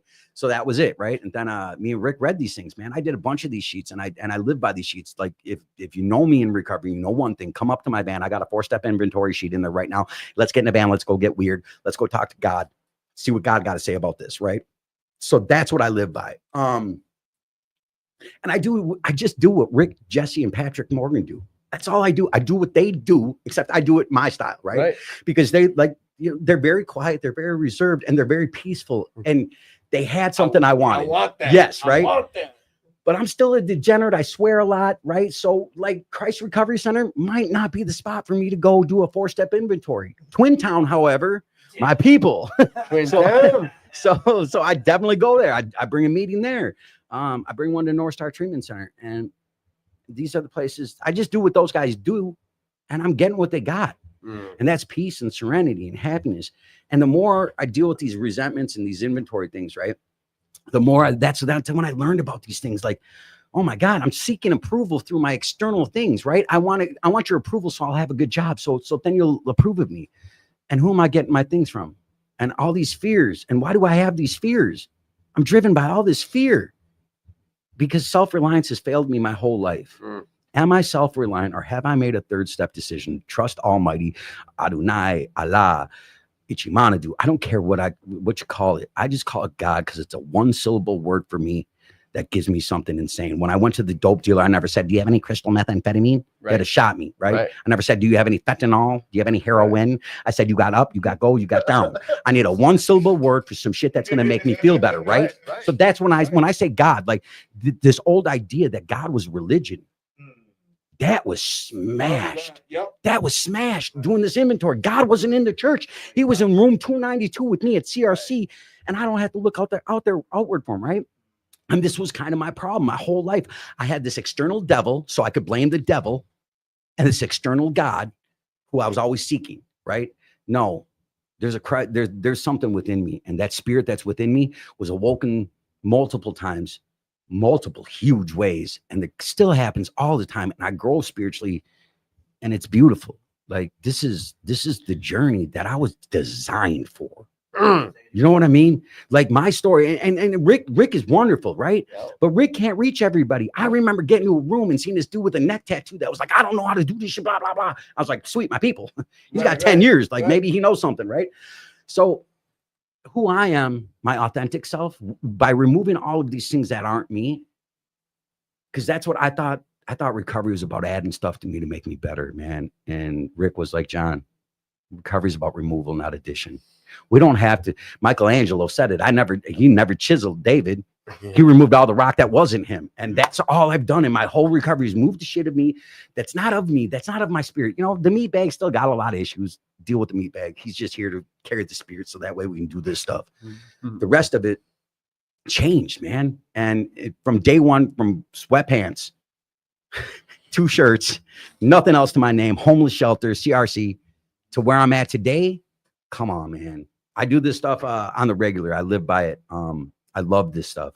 I love it because it saved my life, changed my entire perspective. An entire perspective shift about God and God's universe was brought about by doing this stuff. And to where I am today, I have a good career. I have a good career. I have great guys I work with. It was my old job, and they hired me back. And it's like they say it all the time. They're like, "Who are you?" I'm like, what do you mean? They're like, "You would have thrown a propane tank at that dude before, and now you're like, okay, I understand you're upset." And it's weird. It's total personality change, man, and it's beautiful. I have my own apartment. I have a car. Working on the license, but I paid off this. This was an insane thing. All of a sudden, my wages started getting garnished, man, and I was upset. I'm like, wait, you're taking like 25% of my wages, right?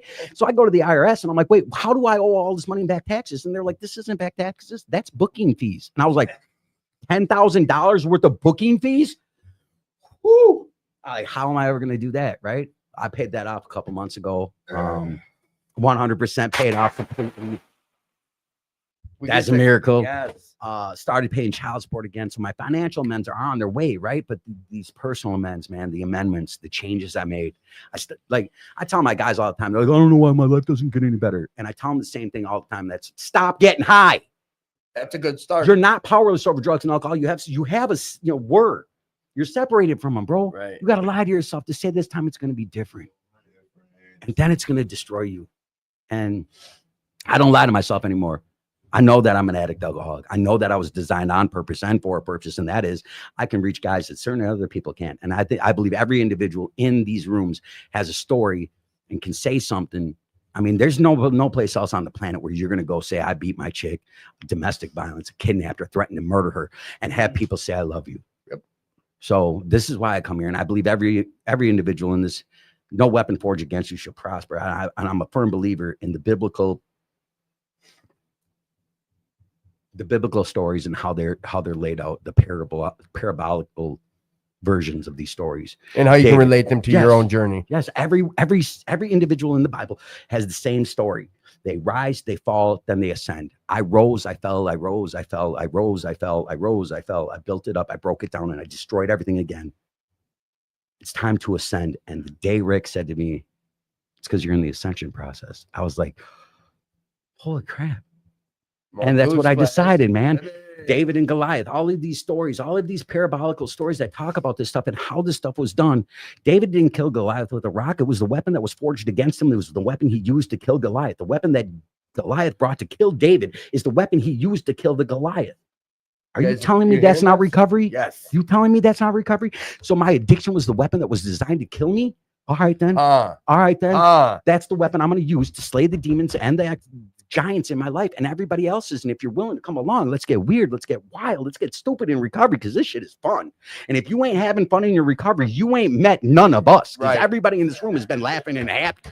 Like, I don't know, I'm happy, joyous, and free. If you're miserable in your recovery, bro, enjoy it, but don't bring that crap here. I got a couple questions that have What do you come in. Bam. Your story's powered, man. I'm grateful for everything you're sharing, and so is a lot of listeners. And so one thing about spiritual awakenings and spiritual experiences and moments that you've had when you didn't take your hands out the pockets for the cops, was that a spiritual? Explain that versus what happened next when you shared about a spiritual experience right after that moment, So, but not taking your hands out your pocket. the inability to do it, man, I just didn't want to lie anymore. I was so tired of lying to everybody around me because I was so ashamed of who I was. And just once, I just this is who I am. My name's John. Yes, I have all of those warrants. Yeah, My you name's got John. You know what I mean? Right. And the cops are like, "You're definitely stupid. Like, why wouldn't you give us an alias?" But then again, like with what you shared, like that was the beginning of benefits The journey. coming your way. Being honest, Yeah. You looked at that judge and said, your DA, your defender, and said, "Nope, I was guilty for all these," and they let you Changed. go. Changed. Holy crap. Like I hope you guys are hearing a lot of this stuff that he's sharing about, like a lot of the other side of the solution part of what he's sharing. Like there's a lot of power in a lot of this. What I want to do now is like we busted like almost an hour on your story. Damn. I felt like 20 See, minutes. these guys gonna give me the look, but No, see, no, no, I no, blacked this- out halfway through. I don't even know what I said. No. Come on. No. We got to do it for his ego. Because we're gonna leave here. These are my people. This is the reason why us three got together and started doing Just Hope together. Right? His ego is going to be through the roof once we leave here, and we're not going to stop hearing about it for like the next gonna 2 say days. nothing So we about got to put it in text right now. I am, however, going to say that if you should happen to make it to Pig July, If you wanna hear it, yeah. I'll also be telling my story there because I'm the main speaker. Stroke the ego. Speaking of that, Yeah, there it is. I'm just kidding, but for real, come No. check Pig All out. right. So here's what I want you guys to do is start. How do we meet? The three of us, how do we meet? And then how do we form this idea for? I know you guys shared about it on the last show. Like you guys kind of did touch on how Just Hope came about. But I think we pumped a lot of the brakes on the part with him coming involved. So, I met this one first. all right, come on. Let's hear about we got a flex, baby. Come on, put it All on right, camera. so here's what we're gonna do is I want you two to kind of just get into this story, how you two linked up and started talking about this journey of one of the other reasons you're here. I'm glad you came in to share your story, John. But now we're on the second part where we're going to talk about Just Hope. Yeah. It's a powerful Just Hope. foundation, and So let me hear it. I met John at the beginning of your recovery. 30 days. Yeah, John had July. 30 days. He showed up at a 4th of July party. Had no clue who this dude was. Loudest dude in the room. You're welcome. Did not like him. Did not. No. So when people are in a room with us three, they hate it because we're super loud and like obnoxious and just running our mouths to one another. So I know today it was because it was a clash of personalities. Fucking egos. Yep.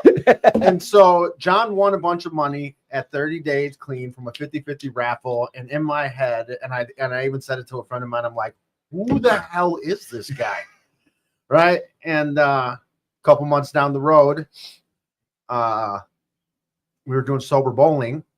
And I start getting these messages because you can send messages from lane to lane to each other, right? Got him. So we're at sober bowling, and somebody's like sending me these words like running their mouth, right? And I can't say the words that he was saying to me on Definitely these not machines, acceptable. but he was saying some things to me, and I'm like, who is doing this? And Watching them.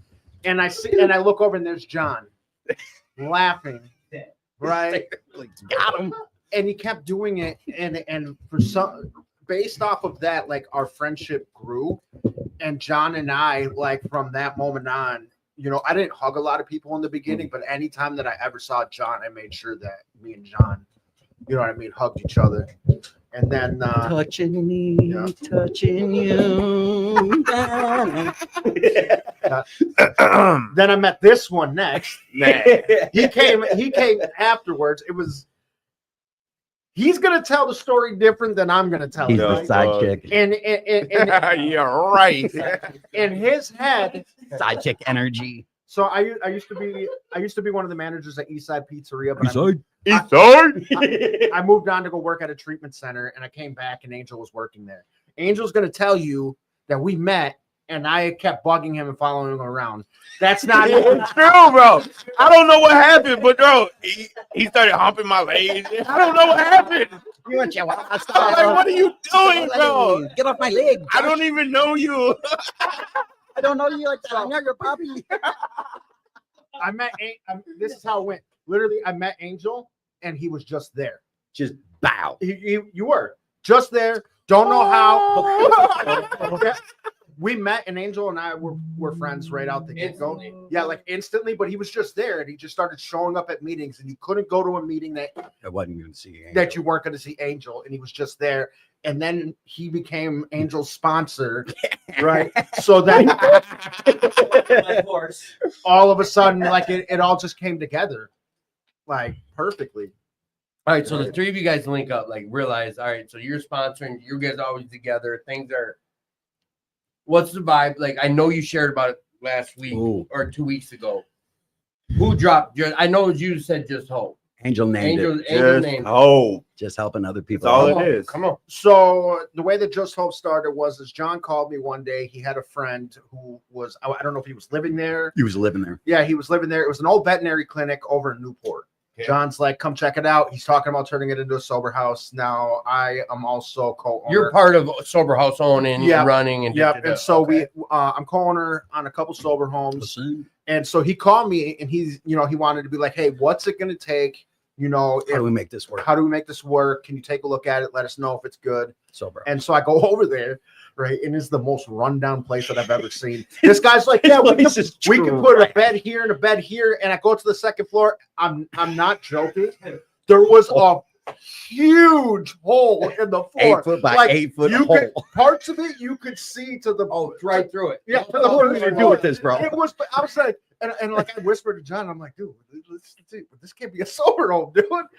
And so we go downstairs, and there's offices, and there's a front desk, like you'd have receptionists, right? And so I had worked in a treatment center. Then I went and I was a peer recovery specialist, and then I worked for Refocus Recovery, and then Kairos.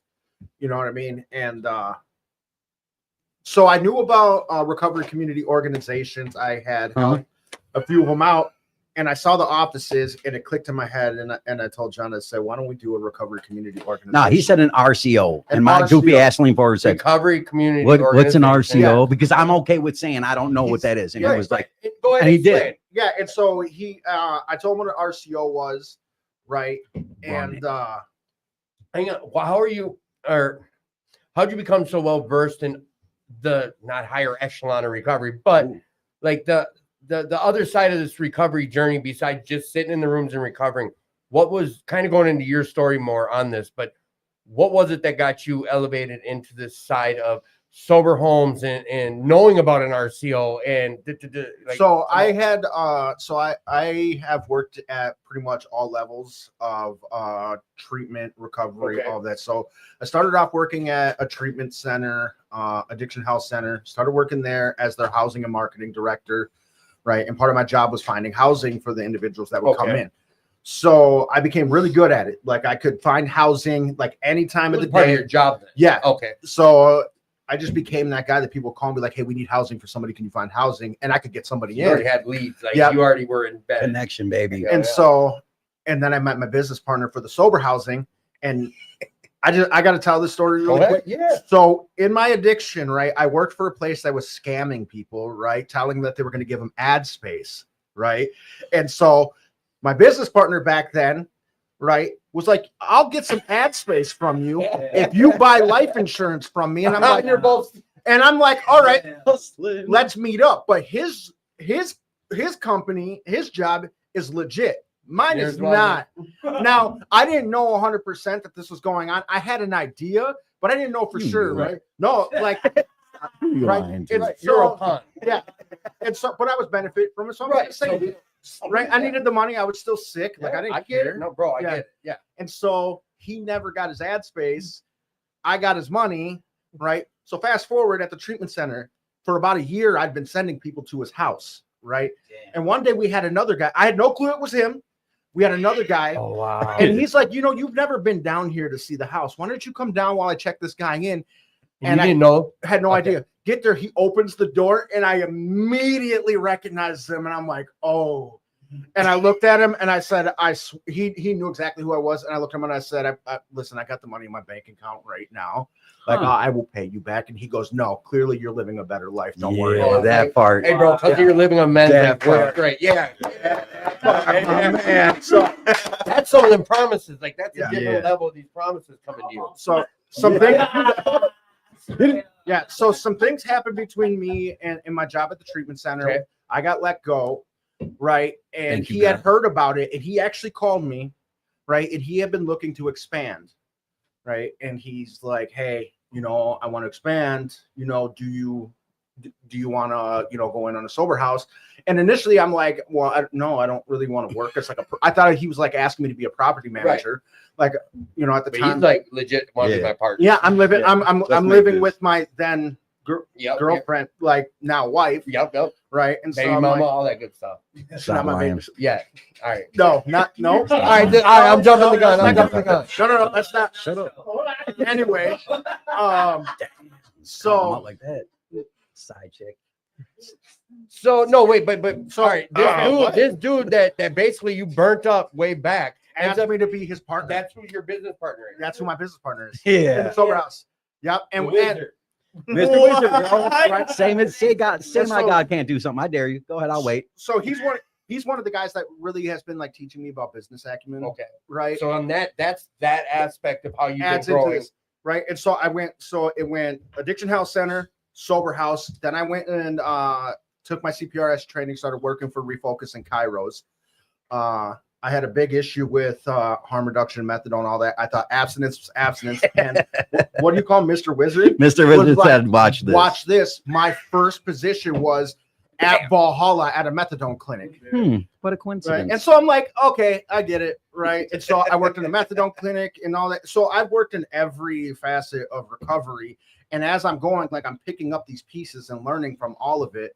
And then my last job at Kairos was as a partner success manager. And so I was overseeing a bunch of partnerships that we had. And a lot of them were RCOs, recovery Okay. community organizations. So I started learning about, what it took, their billing, stuff like that. And then I have a mentor when it comes to like doing this type of business outside of my business. And I know partner. this gets a little more deeper, but like during these times were you kind of like were you asking like, hey, how do you fill out that paperwork to do a 501(c)(3) or like were you being in their business about that, or is it just something you're a part of doing as your job? No, so part of it was as my job and watching it, but I never actually went into the technical part. Okay. He did it on ChatGPT. Don't let him lie. Not at all. And so and so fast forward to our conversation, right? Him and I are talking about it. And at This first, dude. like it was like a joke, and like I didn't really take it seriously. And so when I was like, we should do an RCO, right? Boom. And him and I were talking about it, and he was like, well, if we do it, we got to bring an angel. So all right, let's pause right there. He we brings need- up RCO to you, like you bring it to him kind of like, hey, we should start Let's do this. we should do something. It's Nike, Yep. not Nietzsche. And let's stop thinking about it. Let's just do it. All right. What does it entail? But now when you say it in your mind, what were you RCO. thinking? You were saying RCO or did he you He know said what I'm- RCO. But were you thinking I didn't what were you understand what a thinking? recovery community organization You're was. just like When we Josh should broke do it down, something. Come on. let's build something. Build something. Okay, because like I know that there's strength in this, right? Yeah. And like a big part of Josh's stuff is in his story here is that when you see somebody that has integrity, character, honesty, all of these spiritual principles, and you see him living by it, you're naturally drawn to him, right? So Mhm. Josh had all these connections, and he was like, dude, I know people that can do ... And I was like, this is man, I got 3 wise men, right? Rick, Jesse, Patrick. They're my Wow. 3 wise men. Wait, we can do this.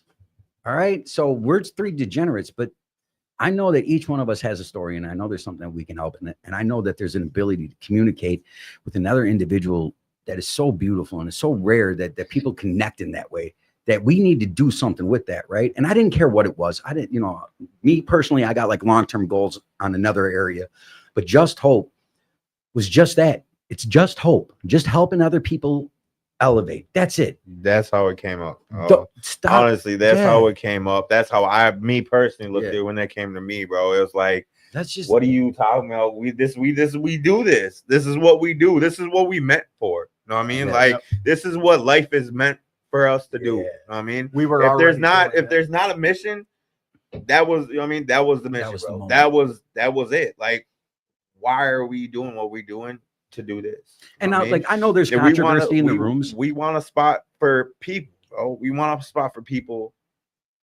for hope. Yeah. To come get hope, get bro. hope. I think, and part of it for me is so I've always been like, my recovery is because of doing the steps, because of the program, because of the big book, because of my higher power, because of God, all of that, right? That's how I got clean, right? Me personally, I choose abstinence completely through and through. That's, you know what I mean? Because I know if I'm smoking weed, It's just a matter of time. I'm getting bro. high. I'm getting Just a high, matter I'm of getting time. high in the base. And man. like, Full let's closet get it within 2 let's hours. get it correct. Is like, and that's Josh's story. Yes. Like that's for him, and he Yeah. understands it. So Like, then when I went to working in treatment centers and being a CPRS and everything, I started to learn all these tools, and I realized that if I expanded my idea of recovery, right, and started using these other tools out there, I could still have my own personal recovery, oh yeah, but I could also have these tools, and it would help my impact and further my reach in saving more lives Exactly. than just going out and being like the 12 steps is the only way. right. Right. The 12 steps is the only way for me and the people that I hang out with. But there's other people out there who can't get that concept. And I hope at some point maybe they will. But there's other ways there. Right. And in order for me to achieve my goal and my purpose in life, I needed to figure out a way to make the greatest impact. And that was to do what we're doing today. Right. And so when I brought these 2 in, each of us bring our own different talents to Just Hope. Each have their own. Yeah, we do. Right. Like, and they're different, right? Mhm. Those differences sometimes almost bring us to a blows. little bit Don't get me different. wrong. There's sometimes I'm pretty sure each one of us at least 3 times a day want to choke one another. Just a little bit. Yeah, but right, You're right. learning, and these guys are learning now. Like, if you broaden your horizon to the different ways that you can bring people into the fold of recovery and into the fold of a higher power or anything that it might be. Right, like this is it. Just learn everything that you can learn, because not one shoe fits all. Right, not everybody chooses the 12 steps. Not everybody chooses harm reduction. Yeah. Some people go to smart recovery. Some people do go to church. You know what I mean? Some people just need support groups. Some people do psychiatry. It's all different, right? But they need somebody who's going to show up and guide them and show them the resources and the tools and the things that are out there that are going to help them achieve whatever their idea of their recovery is. How do we bridge that gap? Yes. The gap between walking out of Dakota County Jail and saying, yes, I want to change my life. Yes, I'm willing to do anything. Okay, where do you go? I had never been to detox. I'd never been, I went to treatment when I was a Right. kid, but that's court order 30, 60, 90, and I'm outie. But I'd never done this stuff. I had never talked to somebody about spiritual principles. Today, we were talking about this stuff and about the design of me getting in touch with God, the God of my understanding, Mr. Wizard, whatever you want to call him. Like the design of these steps, the way they're laid out is like 1's about me, 2's about the community, 3's about God, 4 is me, 5 is the community, 6 is God, 7, me and my defects, 8, the community, Right. 9, God, 10, me, 11, God, 12 is the community. What kind of God have I been representing and bringing to my community? One that was vengeful, wrathful, angry, punishing. Okay, I Boy. don't want to believe in that God anymore. I want to believe in love and light and the universal love. Okay, hope. So that's who I'm going to bring. That's what I want. And that's what we're all about, is just bringing just that. Just hope, nothing extra, just hope. Just hold on. This pain ends, right? Don't worry. Stick it out. Surround yourself with like-minded individuals that want to better themselves. And sometimes those individuals are degenerates, like these two. And I'm like, you know what? I'm going to surround myself with these two. Yeah, another Because guy over there. Josh is too. pretty smart. Well, no, listen, That I barely even motherfucker, like him. no, No, I'm just That playing. motherfucker Because right there. This dude said, "Oh, cute, you can bend over. Why don't you drop a couple on the way in here?" He said, "Oh, you can bend over," and I was like, "Wow, bro, all right, it's like that. All right, don't worry, Twiggy, I got you. I'll see But I you." think one of the biggest things we're seeing and we're getting is like the vibe. Like you said it earlier, like if you ain't having fun or enjoying yourself in this journey, like what's really going on? We see it all the time in the rooms. Guys with 30 years offing Miserable. themselves. Miserable. What, dude? No, I don't want what you got. No. But I see a guy that's got 38 years, used to be a meth head, broke into the Social Security office. My Right. guy. Come on. You know what I mean? Yep. And he is the most serene. I watched somebody one day say something so offensive to him, and that's when I was like, "Oh, that's the one." They said something No, offensive to him, and he just turned his head, didn't even. I know. And I was like, "How did he I do love that?" that Because I'd guy. have slapped that dude in his throat. It's unfair sometimes what I've done to Rick because of the pedestal. I It's like, hard. inadvertently have put him on just by default, just because of watching him. Like, Put him on a and it's pedestal. a lot we of can those stab him later. stories that I've shared about and I've seen. Like, I want to get to a point where I can really let it all go.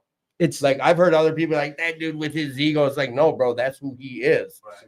And whatever. there Go is ahead. something to it, because like with Rick, like I was constantly seeking his approval.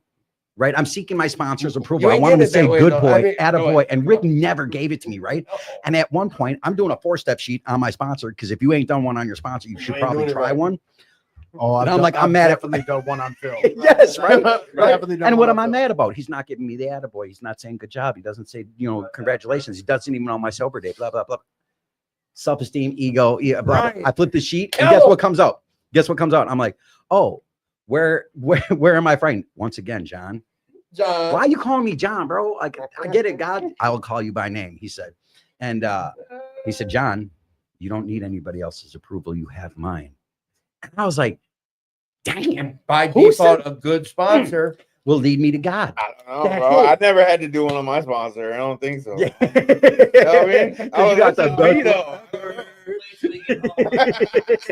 So that's crazy, because Angel and I met like at New Way, right? New way. I waited for it 'cause I knew it was Oh, coming. New damn. Way. So we met at New Way, but like I saw him and his energy was up, and he was just all about recovery. He just didn't carry. We were just running it, right? 5 meetings a day. There, early recovery. Me and this dude would hit 5 meetings a day In 5 everywhere. days, at least I was 5 days a 5 week. days clean. And the crazy thing was, is like I was like, all right, let's link up, right? And then I don't even remember what I was giving you. 6 months? Yeah. Yeah, I'm giving him a 6-month key tag. And this dude's like, I don't know if you know this, but you're my sponsor, bro. And I was like, yeah, duh. Like, I know that, bro. But He said, duh. duh. And like, we have been through, no. Everything in let's recovery. be real, bro. He fucking cried. dude, I cried. I wept. Booger bubble Yeah. and everything. Was this back when he still had the fur-lined Timberlands? Yes, The dude. all whites. The all white, The all white, bro. the white Tims Yes, in the dude. fur coat, Yes. So in the proud fur of him. coat. With the fur coat. Those white Tims are fireproof. They were, And he proved it. And he proved it at Pig. But there it was, right? So Angel and I link up, and we just decide we're going to do some of this stuff together. We start doing these events together when we're just hanging out, and everywhere we're going, like, people are responsive to us, right? And one of the worst moments in my recovery was Angel was getting his clean time, and everybody kept saying, John, you and John, you and John, you and John. And I was like, y'all don't celebrate me. I have nothing to do with that. Celebrate that man. And that was the moment I realized I care more about his happiness than I do my own. That's it. And I was like, holy shit, I love this dude. This dude's my brother, right? And we've been through homelessness together. We've been through that trap house in Frogtown, bro, getting shot up. And bro, we went through some drama together, right? And we kept doing one thing. See, and this is that's what it used to be, right? And instead, we would sit down on this couch, man, and we just talk, 2 men talking to each other, and be like, dude, I don't know what the fuck we're gonna do here, bro. And I'm afraid. I'm afraid, dude. I'm scared, dude. I don't know what the hell we're gonna do here. Good. Dude, why do you have the fear? Isn't it because self-reliance has failed you your whole life? Oh, do we trust God? And then all of a sudden, God would just show up. Every time he just showed up, and it just built my faith stronger and stronger and stronger. And to watch the man that Angel is today has been one of my greatest joys in my recovery. I love this man with all my heart and soul. Josh, I put up with because he's intelligent. No, I'm just playing, bro. You know I love you. Josh is like Still your is boss. that individual, right? I look up to him because he's very intelligent. He knows what he's talking about, and he has a lot of knowledge and a lot of wisdom. I want to be around people like that uplift my spirit. Right. These two will deflate my ego in 1.1. And that's the most beautiful, bro. That's the most Come on. beautiful thing. And I think that's what makes like this 3 so powerful, bro. Like for me, bro, personally, like I got to see Josh grow. Like he grew. Like you said, he was the Eastside Pizzeria. If anybody knows where Eastside Pizzeria, you need to Shout out to Nobody Eastside do that. Pizzeria. I was making about $8-9 an hour, bro. Like John, bro. Like I said, bro. Met at New Way. I seen these two grow through these years, bro. And not even just grow, just all the improvement they done and the improvement they put on my life. You know what I mean? You know what I mean? I couldn't imagine, like he said, bro, he couldn't imagine what he was saying about me. Like, imagine that brotherly love and that support. That shit's out there, bro. That's the most beautiful thing. It's out there. You just gotta grab it, bro. And we can show it to you. Like we can show you the people that can bring it to you. You know what I mean? If it ain't a higher power, it ain't. You know what I mean? Like me personally, I did my recovery, bro. I followed around people. I watched people. I watched people. My fault. I watched people. I watched people in their recovery, bro. I came in these rooms and I watched them. My recovery, bro, I did a lot of outreach. Like that's what I did. I went to Pain Reliever Church. I love that place, bro. That got me that's got me in a different level. You know what I mean? And I did outreach and I went to the camps because that's where I was. You know what I mean? That's my people, bro. That's where I needed to be. But like up on the east side, bro, we're on worst time. Bro, like, that's the how worst I know place. you. I seen you at 100 different meetings my first few years. I mean, like it didn't matter, bro. I was a month clean hitting. I had to. I know. Like I had to, bro. I cleaned the place. I did whatever I could because that's what needed to be done. Like I needed to get out of my own head and I needed to get away from everybody else, bro. You know what I mean? But didn't mean that I didn't go to the trap house, bro. I still went to the trap houses. Yeah, I still went to if anybody knows Larry Law, bro, all them, bro, I went back there and I made sure my people was good and I stayed, you know what I mean? But I knew I was done though, you know what I mean? Like I was so fucking done with this shit, bro. Like, you know what I mean? And I knew I had a bigger purpose. Yeah. So this thing forms and then we get started. Before we move forward, a few questions came in, but Josh touched on something about like, oh, look at me, I'm not being a good cameraman. Like Josh touched on something about, your recovery is your recovery, mine's mine. And sometimes I've had people on the show come on and slam their finger into the desk like the only way you're gonna stay sober is doing the 12 steps of Alcoholics Anonymous, whatever. And I get it. And it's through this show that I realize I've heard enough stories that there's more than one way. There's definitely more than one way. And like you experienced it on another level being in the field. Like I just heard like I was ignorant to it. Like I'm a heroin junkie that found my recovery in AA. That's me. Not telling other people go do that. I'm just saying this is Tim's story. But you shared about it like you had some notion about people doing harm reduction. Like that ain't gonna work. The only way it's gonna work is blah blah blah blah blah. But I think it's real important that people out there hear like there is more than one way that you can find this thing of recovery. And I think what I'm hearing with Just Hope is like you guys are there to be a bridge to help people find whatever they need to find recovery. Or am I on the right track? Yeah, here, whatever they need to get them to get them that first step into recovery, get them connected with resources. You are an RCO then? We are an RCO. Correct. Oh yeah. We're certified through Marco. Certified. We are certified Certified. through Marco, That's crazy. which is the Minnesota Alliance of Recovery Community Organizations. And We are also That's like top tier yeah. 501c type Yeah. stuff and ROC. Yep, I think So come on. we're number This is where you 5. get to We're number gas your- 5. Yeah, Yeah. gas yourself That's up, the boys and hand. girls. Come Yeah, on. we just got the approval Let's through DHS. Mhm. Shortly here, we'll be able to start billing. But so here's what makes us different between other RCOs that bill Get it.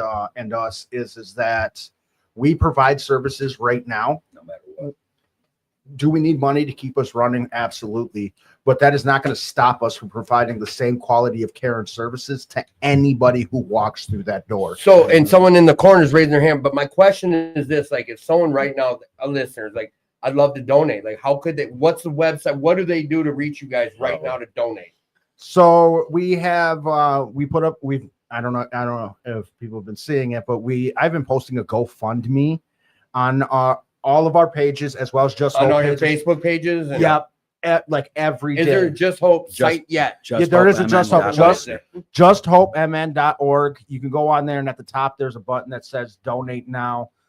It'll donate straight through our website and go straight into our bank account. Anything helps right now. July 18th, we're going to do a pancake breakfast. 19th. So July 19th, we're During doing Pig. a pancake breakfast. You can talk to any one of us about Up at Pig? No, we're doing this at no, we're not Pig. the Applebee's in West St. Paul on Robert Yeah, Street. so Just Hope is partnering with the Applebee's in West St. Paul. We just got the tickets today. They're going to be putting on a pancake breakfast. We do have tickets for sale.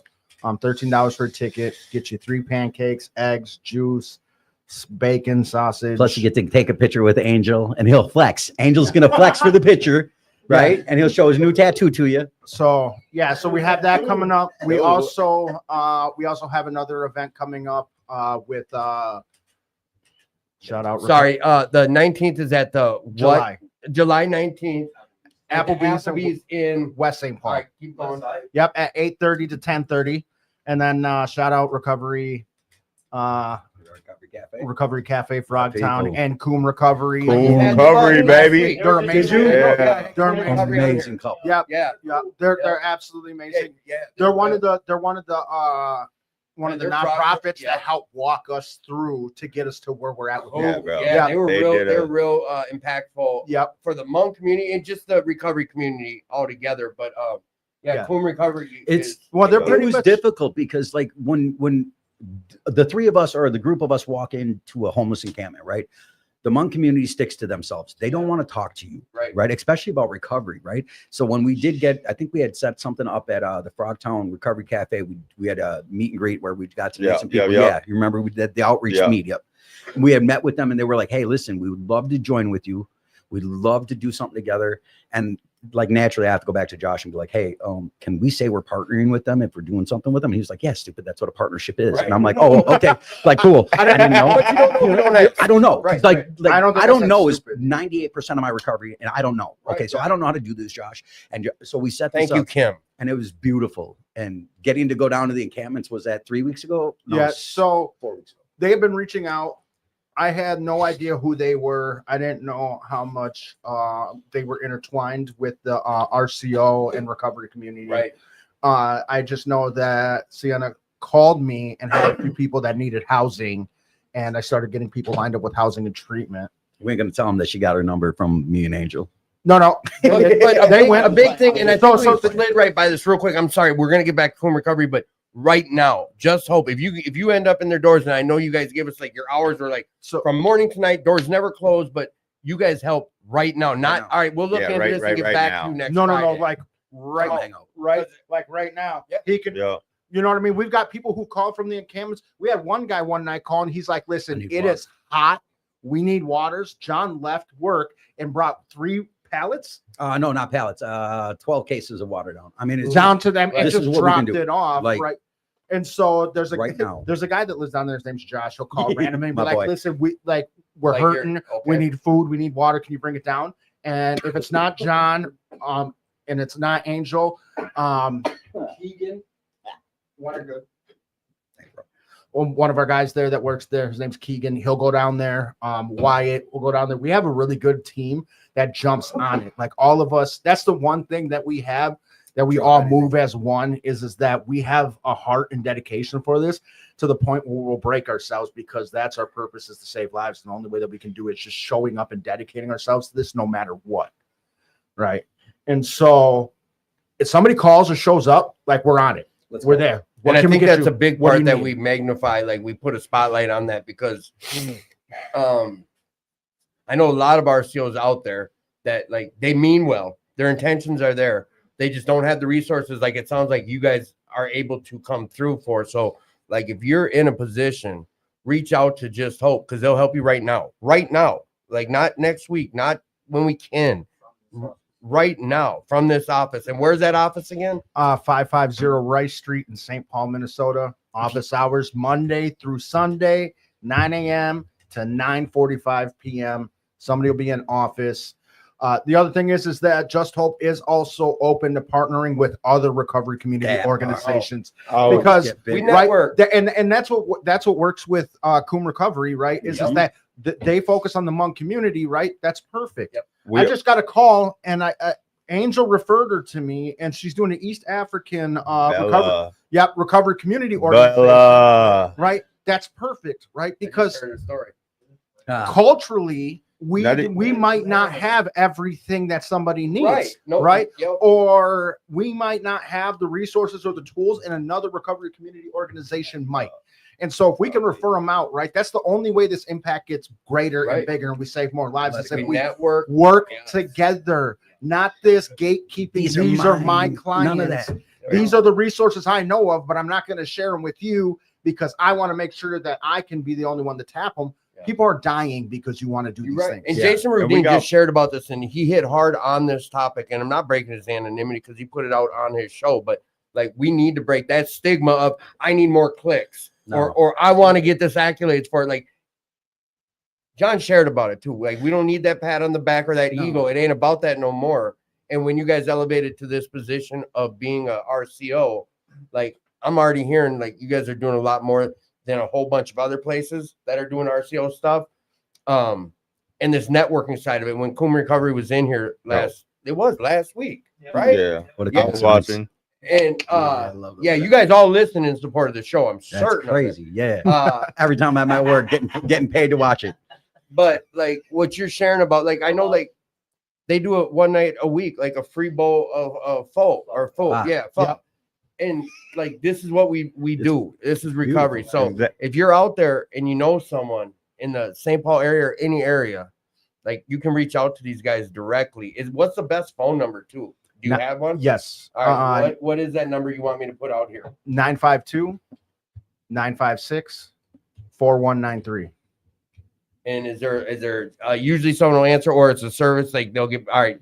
Goes straight to me. Yeah, I got we a can a answer. business phone and I got a regular phone. That's my He business got phone. two phones. I'll answer. He got two phones. I had to get better at answering my phone now that we're doing this because I get random numbers all the time. Sometimes I don't want to talk to whoever's on the other end, telemarketers. or And I know whatever, I've been but bad. I've been doing what I'm doing now. Like I interrupt, but there's some things I just want to make sure we get out there for the recovering community or the loved ones of people that are struggling Yes. right now. Mhm. Like, Yes, you got to love. Not even that, hey, even call that. us. Right. We are having an event this weekend too for Father's Day. Whoever, if you don't have your kids, or if you do, if you don't got nowhere to go, we know how it is in recovery, bro. We would love to support you. Where? We would love to meet you.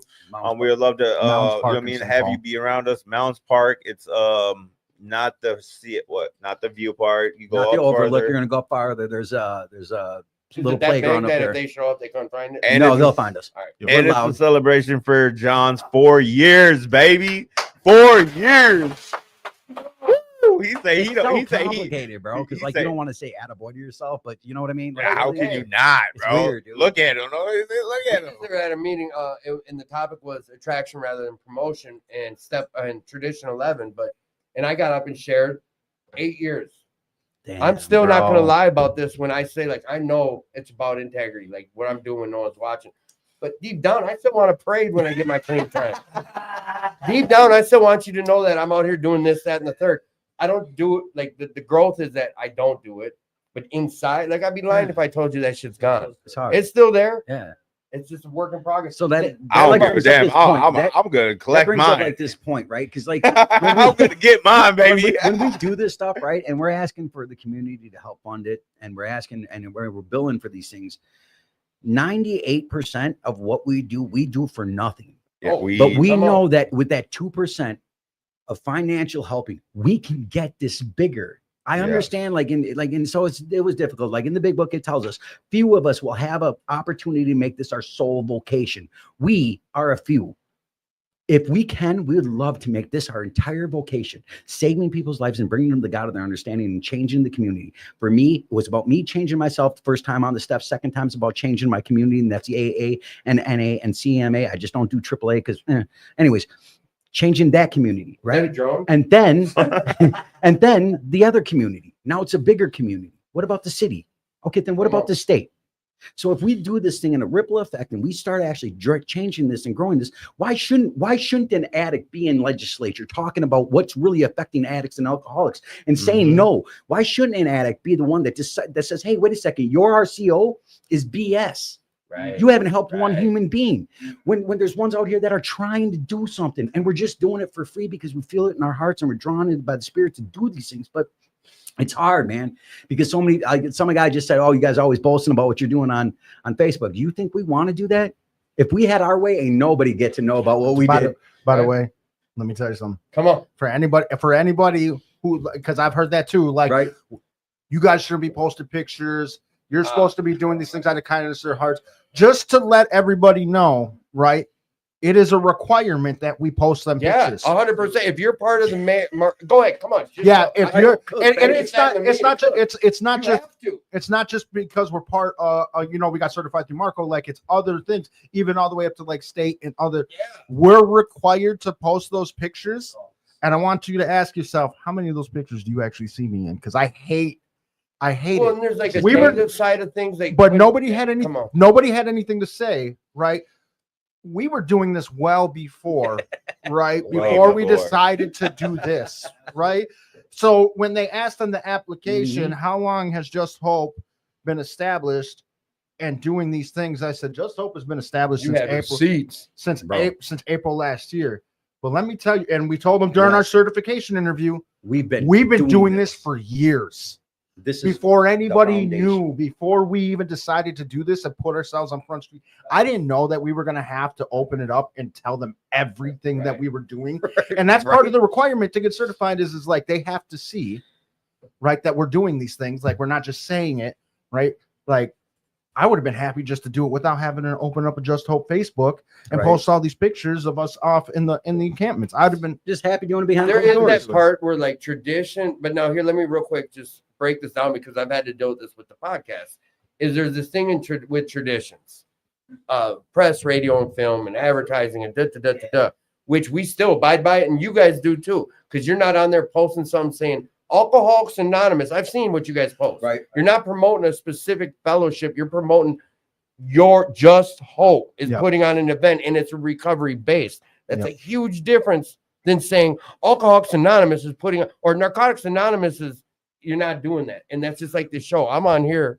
Go ahead and share your story. If you want to share about how Alcoholics Anonymous saved your life, that's your story.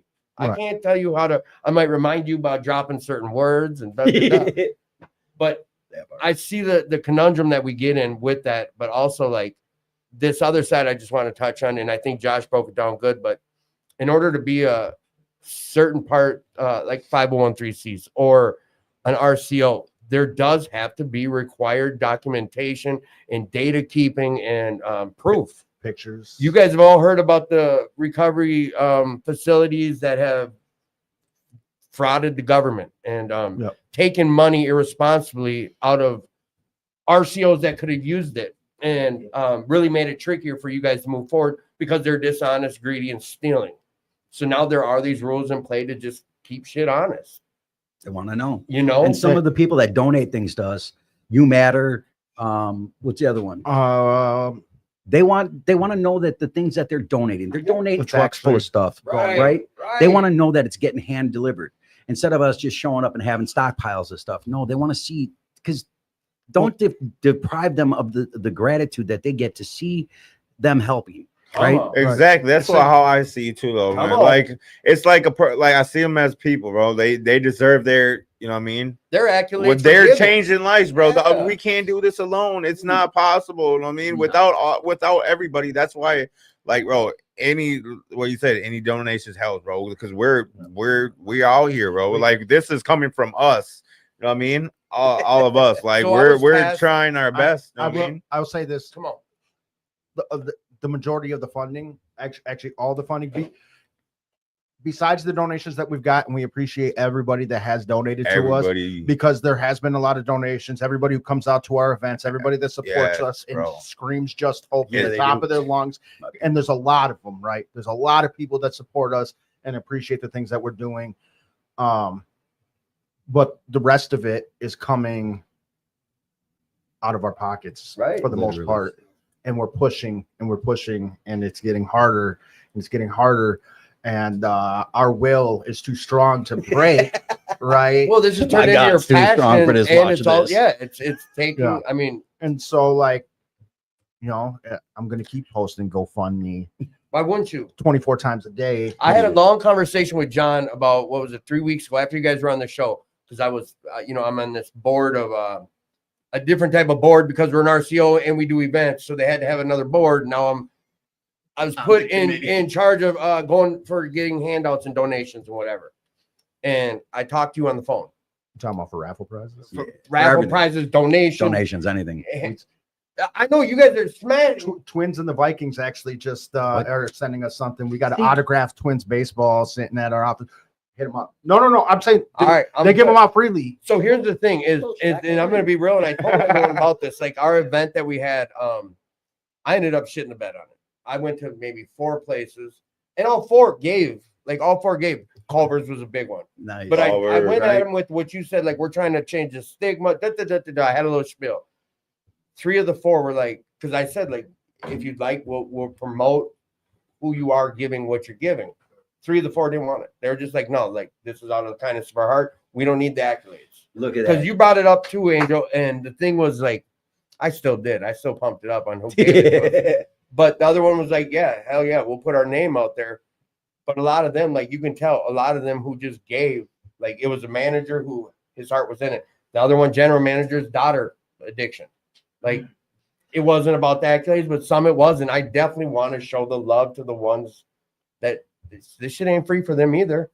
So it was come on. Jesse that broke it to me, man. One day I'm in CRC and he's like, hey, do you need a ride? And I was like, no, I'll find one. And he was like, do me a favor and stop being selfish. And I was like, what are you talking about, bro? Yeah, come on.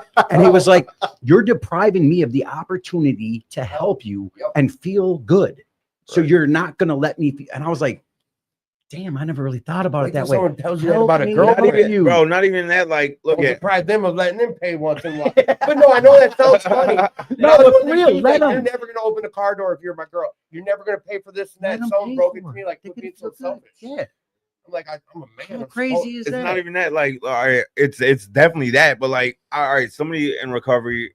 I was in a treatment center and I was in treatment with him, right? And bro, this was a merit. Like, I was, you know what I mean, same classes with him. He ended up being a counselor or staff there.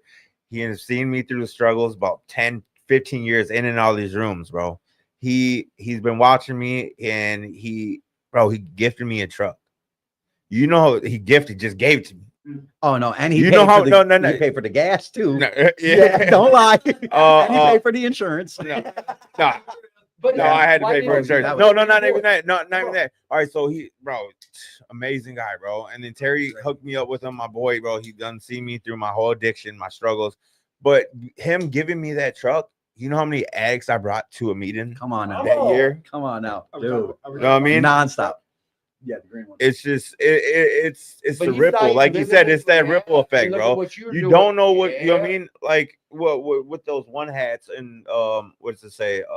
They give the person behind you, you pay for the person behind you. Oh yeah, pay it forward. Pay it Yeah. Pay it forward. They have like a whole bro. You it's never know the amazing, effect. bro. You don't that know your what gra- effects your, you- your kindness could have. Someone Oh, broke it down like this. You might open the door for some lady whose day was shit, and she ends up going back home and treating her family well, whose little kid was going through it and ends up paying attention in school that day because you opened the Crazy. door for her. He ends up finding the cure for leukemia. You know what I'm saying? Right? You never know the ripple effect. And Angel hit on it. Like someone gifted you a truck.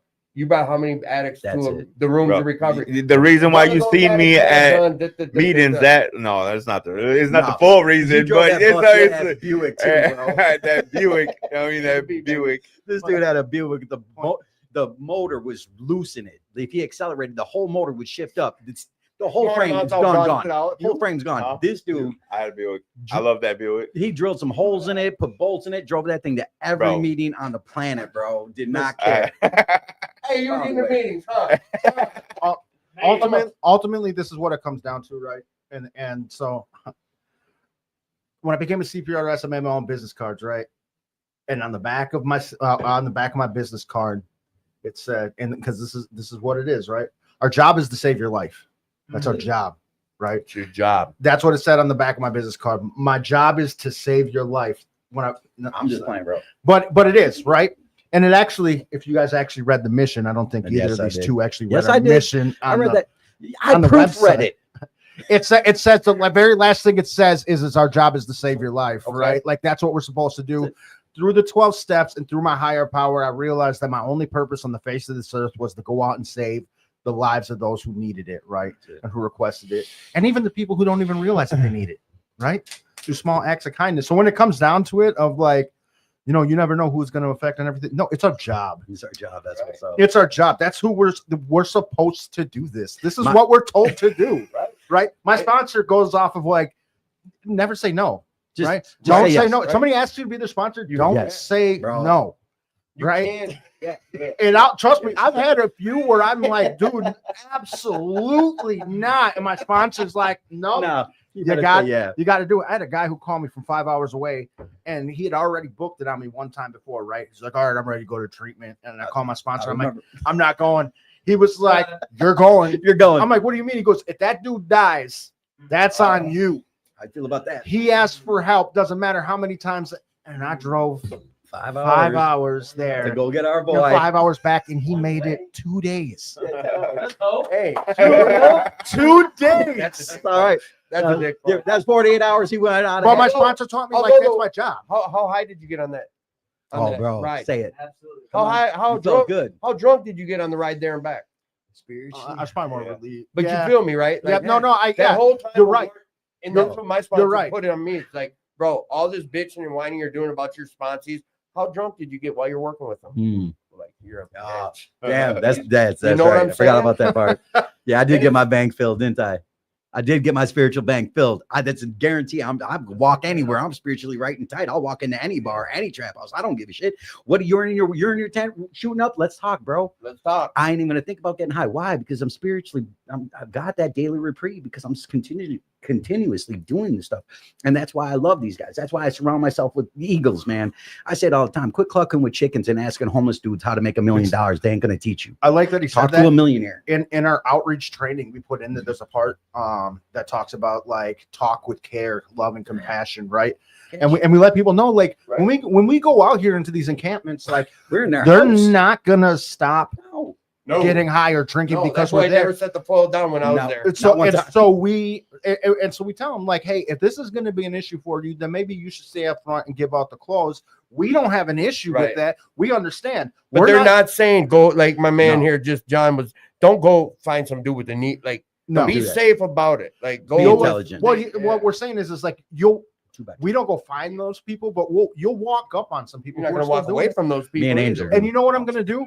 I'm not even going to acknowledge it. Continue doing whatever Right. you're doing. Do you Do want a you. burger? Do you want a sandwich? You need some Do you socks, my need boy. any- Narcan. Yeah. Give me some Do you socks, need my some boy. naloxone? Saves life, And, baby. and we get people who who are like, hey, you got any needles? You got any bubbles? Like, no, we But don't. here, we can steer you in the right But Right, direction. the red door's right. Boop, boop, boop. we could steer you in the right direction or whatever. We don't have those, but what I got for you is a hot sandwich from Wendy's. Right. Yeah. Yeah. Like Wendy's. And they're grateful, and and then like we just leave the naloxone there. Speaking of which, Come Just Hope is holding a naloxone training. This Nose sprays. no, we need to get some Thursday. I got a bunch for you. Okay. Ooh. This upcoming Thursday at 5:00 at our office, 550 Rice Street. So if anybody Thursday, what time do you know? 5 o'clock. 5 o'clock. So if anybody Is wants, it naloxone handouts or training or what is it? they'll get some handouts and everything. Okay. Yep. Well, if you need to be, we are on the Naloxone access point through the Steve Rumler Hope Nice. network. So if anybody needs Parents naloxone, of addicts and like loved ones, anyone that you know that are Yeah. using out there, if you should probably go down there. And they're good to have around just in Worthy. case. Like if you're a business, You should probably have some. If you're dealing with the public, you should have some. You can go on down there. You can grab some. You can donate while you're down there. What's the address again? 550 Rice Street, St. Paul, Minnesota, 55103. I want you guys' opinion on something real quick. I cut you off. Go ahead. No, I was going to say, go we ahead. do have certified naloxone trainers on staff. So if you want to, and there is a sign up on our website. Yep, I'm certified as a trainer. Do you guys certify people? Yeah, that's what I was asking. We can't, but I can. Steve Rumler Yeah. holds it at the very first Tuesday of every Is it month. Joe? They're I perfect. knew. It's that's what I went through. It's train. easy. They train you. They get you Is going. that in Minneapolis? Actually, he does it virtually. Oh, okay. Yeah, Okay. and so Steve Steve, Steve Rumler Hope Network. They're amazing. Put in an order. We get our naloxone usually within 2 to 3 days. Like they're great. That's who we get it through. So we're a naloxone access point. So if you need to stop in at any point, you need naloxone for yourself, for a loved one, or if you just want to carry some, because sometimes there are people. If you work in Minneapolis or St. Paul, on you'll now. see on the side of the street. 100%. Please, Yeah. please pick it up. We have xylazine test strips. That's the stuff that is Narcan resistant. We have the test strips. We have the fentanyl test strips. We have everything you need. And if we need to get more because you need more, we can order. It's some as more. small as a pack of gum. You can carry it in your purse or in your, like you said, maybe in your glove box. You never know, especially if you are in Minneapolis, St. Paul area. It wouldn't hurt to have it. You could be the next person to help save someone's life. You never know. It's better to It's have it and not fentanyl's need run- it than need it yes. and not have it. I'm just saying. All right, we're gonna go around. I want your opinion on this do you this got? little thing I read to you. Having had a spiritual awakening as a result of the steps you've taken, you tried to carry the message to alcoholics and addicts and practice the principles in all your affairs. What's that mean to you? Carry this message. Like it says it, but I didn't hear it the first year I read it. I never heard it. It says it right there. Having had a spiritual awakening as a result of this, right? What message am I carrying? The spiritual awakening.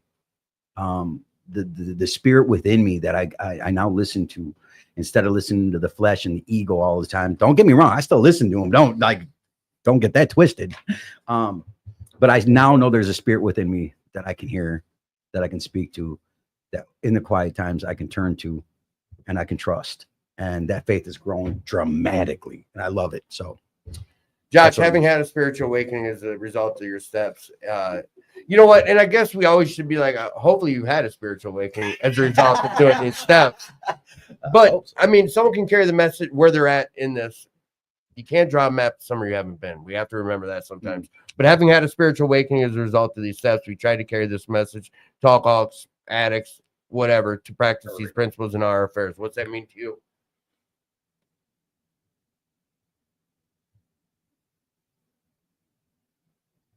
It means that I have to operate with integrity, right? Ooh. I can't carry a message to an individual if I'm still doing things and having a sleight of hand, doing things behind closed doors that nobody can see. I have to be, and it's not perfection. That's not what I'm saying, but I have to be on my game, right? I can't deliver a message that I'm not willing to follow myself, Mhm. right? And so I make sure that no matter where I'm at, I'm the same individual. Even the crazy controlling portion of me that needs things to fall in line, right? That's what makes John and I so perfect. Is John is like, God's got it. I'm like, no, I need to do the work or else, right? And so it bounces out. But God's got it. you know what I mean? Like I have to practice what I've read, what I've learned, and what the people before me taught me and did in order to get to where they're at, right? And I have to practice it in every aspect of my life, right? And so if I do something, right, I like to use this perfect example, right?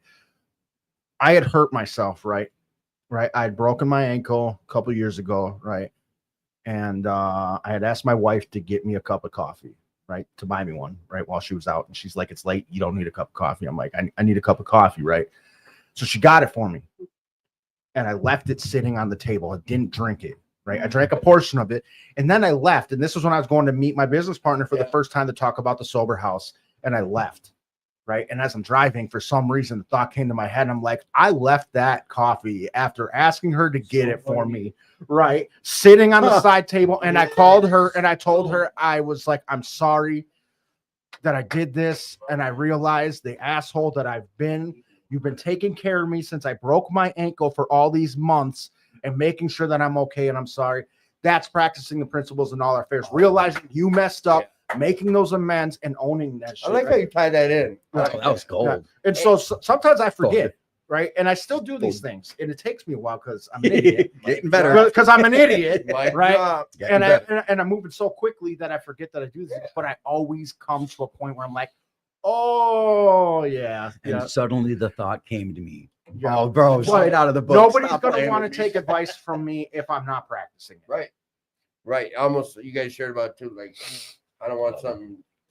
I don't want what you got if it's what I don't Yeah. want. I Yeah. mean, if it don't look attractive, whatever. Angel, you thought you was gonna get the same question. I bet. Speaking of track, No, I was You're not hoping you would getting go to Lowe's. Lowe's. I don't know. Let's get him in Oh, he's coming in here in a few minutes when we start rapping. You are, if you're okay with that. there. You ain't got no choice. Angel, Angel, what does this mean for you? You admitted that you're powerless over alcohol or drugs and that your life had become unmanageable. got him. What does that mean to me? Admitting that, I mean, if you did, I don't know. yeah, most definitely, bro. Like, I end up with nothing repeatedly, and in jails, institutions, and dead. I mean, like that's what I believe. Like, if I kept on using, that's where I would have been. I'm not supposed to be here today. I am here today, so I have to admit. I mean, I have to admit that I'm an addict. I mean, and for me, honestly, that wasn't that hard because all I've been through. You know what I mean? I constantly A lifetime look of- down at my arms, Right. and see track marks. I mean, like I constantly, you know what I mean? I have cravings. I mean, I know I'm powerless. So, and this is something too, you guys can think about. It's not fair to you because they're gonna get to think about it. But at what point in your journey did you realize you were powerless? What point? Yeah, like had you always known? Bro, Like the first no, time you no, felt the need, you know what I'm no. saying? You Do you recall know, when that I, like I occurred? say, bro, like so I just didn't care anymore, bro. Once I started really getting really dirty with it, and I started shooting up, bro, and I didn't care. Like I told the person that first did it to me, and I was like, yo, man, I don't care. Just bring me to hell. Bring me all the way there. Was that like your point of powerlessness, kind of? I think it was all powerless. You know what I mean, I couldn't stop it even if I tried. You know what I mean? I it was probably my 18th to 19th treatment. You know what So, I and I mean? guess the way I pose the question is goofy too, but maybe a better one is like, how long before you got clean did you realize you were powerless? Like, How long before I got you know what clean? I'm saying? Like before you got clean this last time, like When I knew I couldn't go back. You know what I mean? So that was probably right away. Bro. I think it was probably a week. And I was like, bro, I was going through all my symptoms, and I was on the couch, and I was in my shit, bro, and I couldn't stop. You know what I mean? And that's all that was in my thoughts was that. And I just knew if I went back, I was dead. Josh, how long before you got clean did you realize you were powerless over your disease, your addiction, your alcoholism, whatever? December 2012. I was 22 years old. Break it down. I was helping a friend out, had nowhere to go, knew they were still on drugs, told them no using drugs at my house. I said, don't. Yep. Come They on. were like, so, oh, no, don't worry, I'm not going to use drugs at your house. And I came home and they were getting high in the basement, and I don't remember making the conscious decision to get high. And then when I got picked up and I was crying to the parole board, and my parole officer, yeah. Tore me up. I remember. yeah, and my parole officer was like, why are you crying? You've done this so many times. And I'm like, I'm not crying, I'm going to prison. Like, I don't know why I can't stop. Yeah, that shit was powerful. when Yeah, you shared because that. and there was everything in my power. Like I that's when I knew I was an addict, right. But when I knew I was really powerless was at 2.5 years clean, though. Yeah, see, Right, that part. right. Mentally. I knew I was really powerless because I hadn't done any steps or anything like that, and I got into my first relationship, and even though I've been 2.5 years clean, surprise, I burned it to the fucking ground Imagine that. because I was still, Crazy. because I was still Damn, that's toxic crazy. and doing crazy stuff and all of Can't this. figure out why. You know what I mean? And I realized like powerless isn't just the drugs, Right. Right. Come on. It's not. The powerless was like my ability to be able to think rationally and control my emotions, and thinking that life was going to get better just because I had stopped the drugs. and Right. alcohol. No, Just because That I just illusion because was smashed. yeah, just because I was on my way to Yeah. becoming a college graduate and like I was becoming a business owner and I worked in the treatment field and I had all these people around me that I'm were telling me doing great. good job right. when really like I'm dying on the Miserable. inside. Yeah.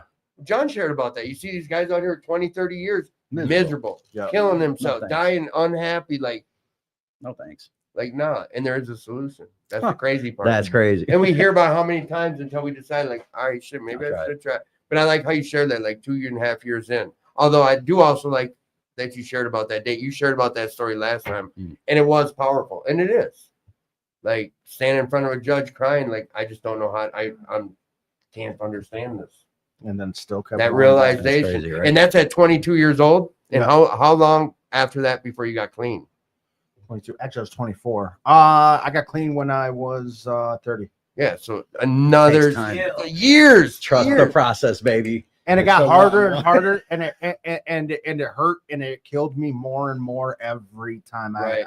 I would get out, and I'm like, this is it, I'm done, and I would just go right back. I think that's got to be the worst knowing. I mean, it's got to be even hard knowing. Right. Well, Like, my- I want to I'm do this, aware but of I it. can't stop. The worst was my first like attempt at recovery. I was doing NA, right, and my first attempt at recovery, that was the worst. I ended up getting the third step prayer tattooed on my arm. Right, it's still there, and so like because I was really diehard NA at the time, and Yep. I'd made it, I think like 18 months, and then I relapsed, and then I had to look at this tattoo, Right. and I was going in and I had a sponsor at the time. Then I called him like, hey, it's my birthday, can you send me money? He's like, I got you, and he would send me the NA literature instead. Oh, that's shit. That's what's up. I'm Yes. stealing that one. I'm doing it to everybody. I That's just the sending the money. third step for here. Some have said, take my. Yep. Shout out to Alex D. He knows who he is. Yeah, he did. He wouldn't be like, oh, it's your birthday. Here you go. And then send me literature. That's amazing. Right, because you could get stuff through it, you know what I mean? Yeah, while yeah. your birth- yeah. And so he'd send me literature, and I'd be like, what am I supposed to do with this? Like, I want to make a prison cake for my birthday. I don't need this. Out free making a prison cake Right? still. You know what I mean? I'm trying to make fried rice. Like,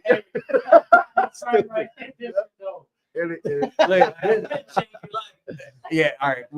Yeah. Dwayne. Hey, Dwayne, hey, no. hey, they don't know about that fried rice in a popcorn bag. Nothing. They know nothing about it. And I don't want to know. No, and I'm all right with Oh, it, right? yeah, no. Oh, Yeah, there are things in this world I don't need to know about. you think so? Bro, listen.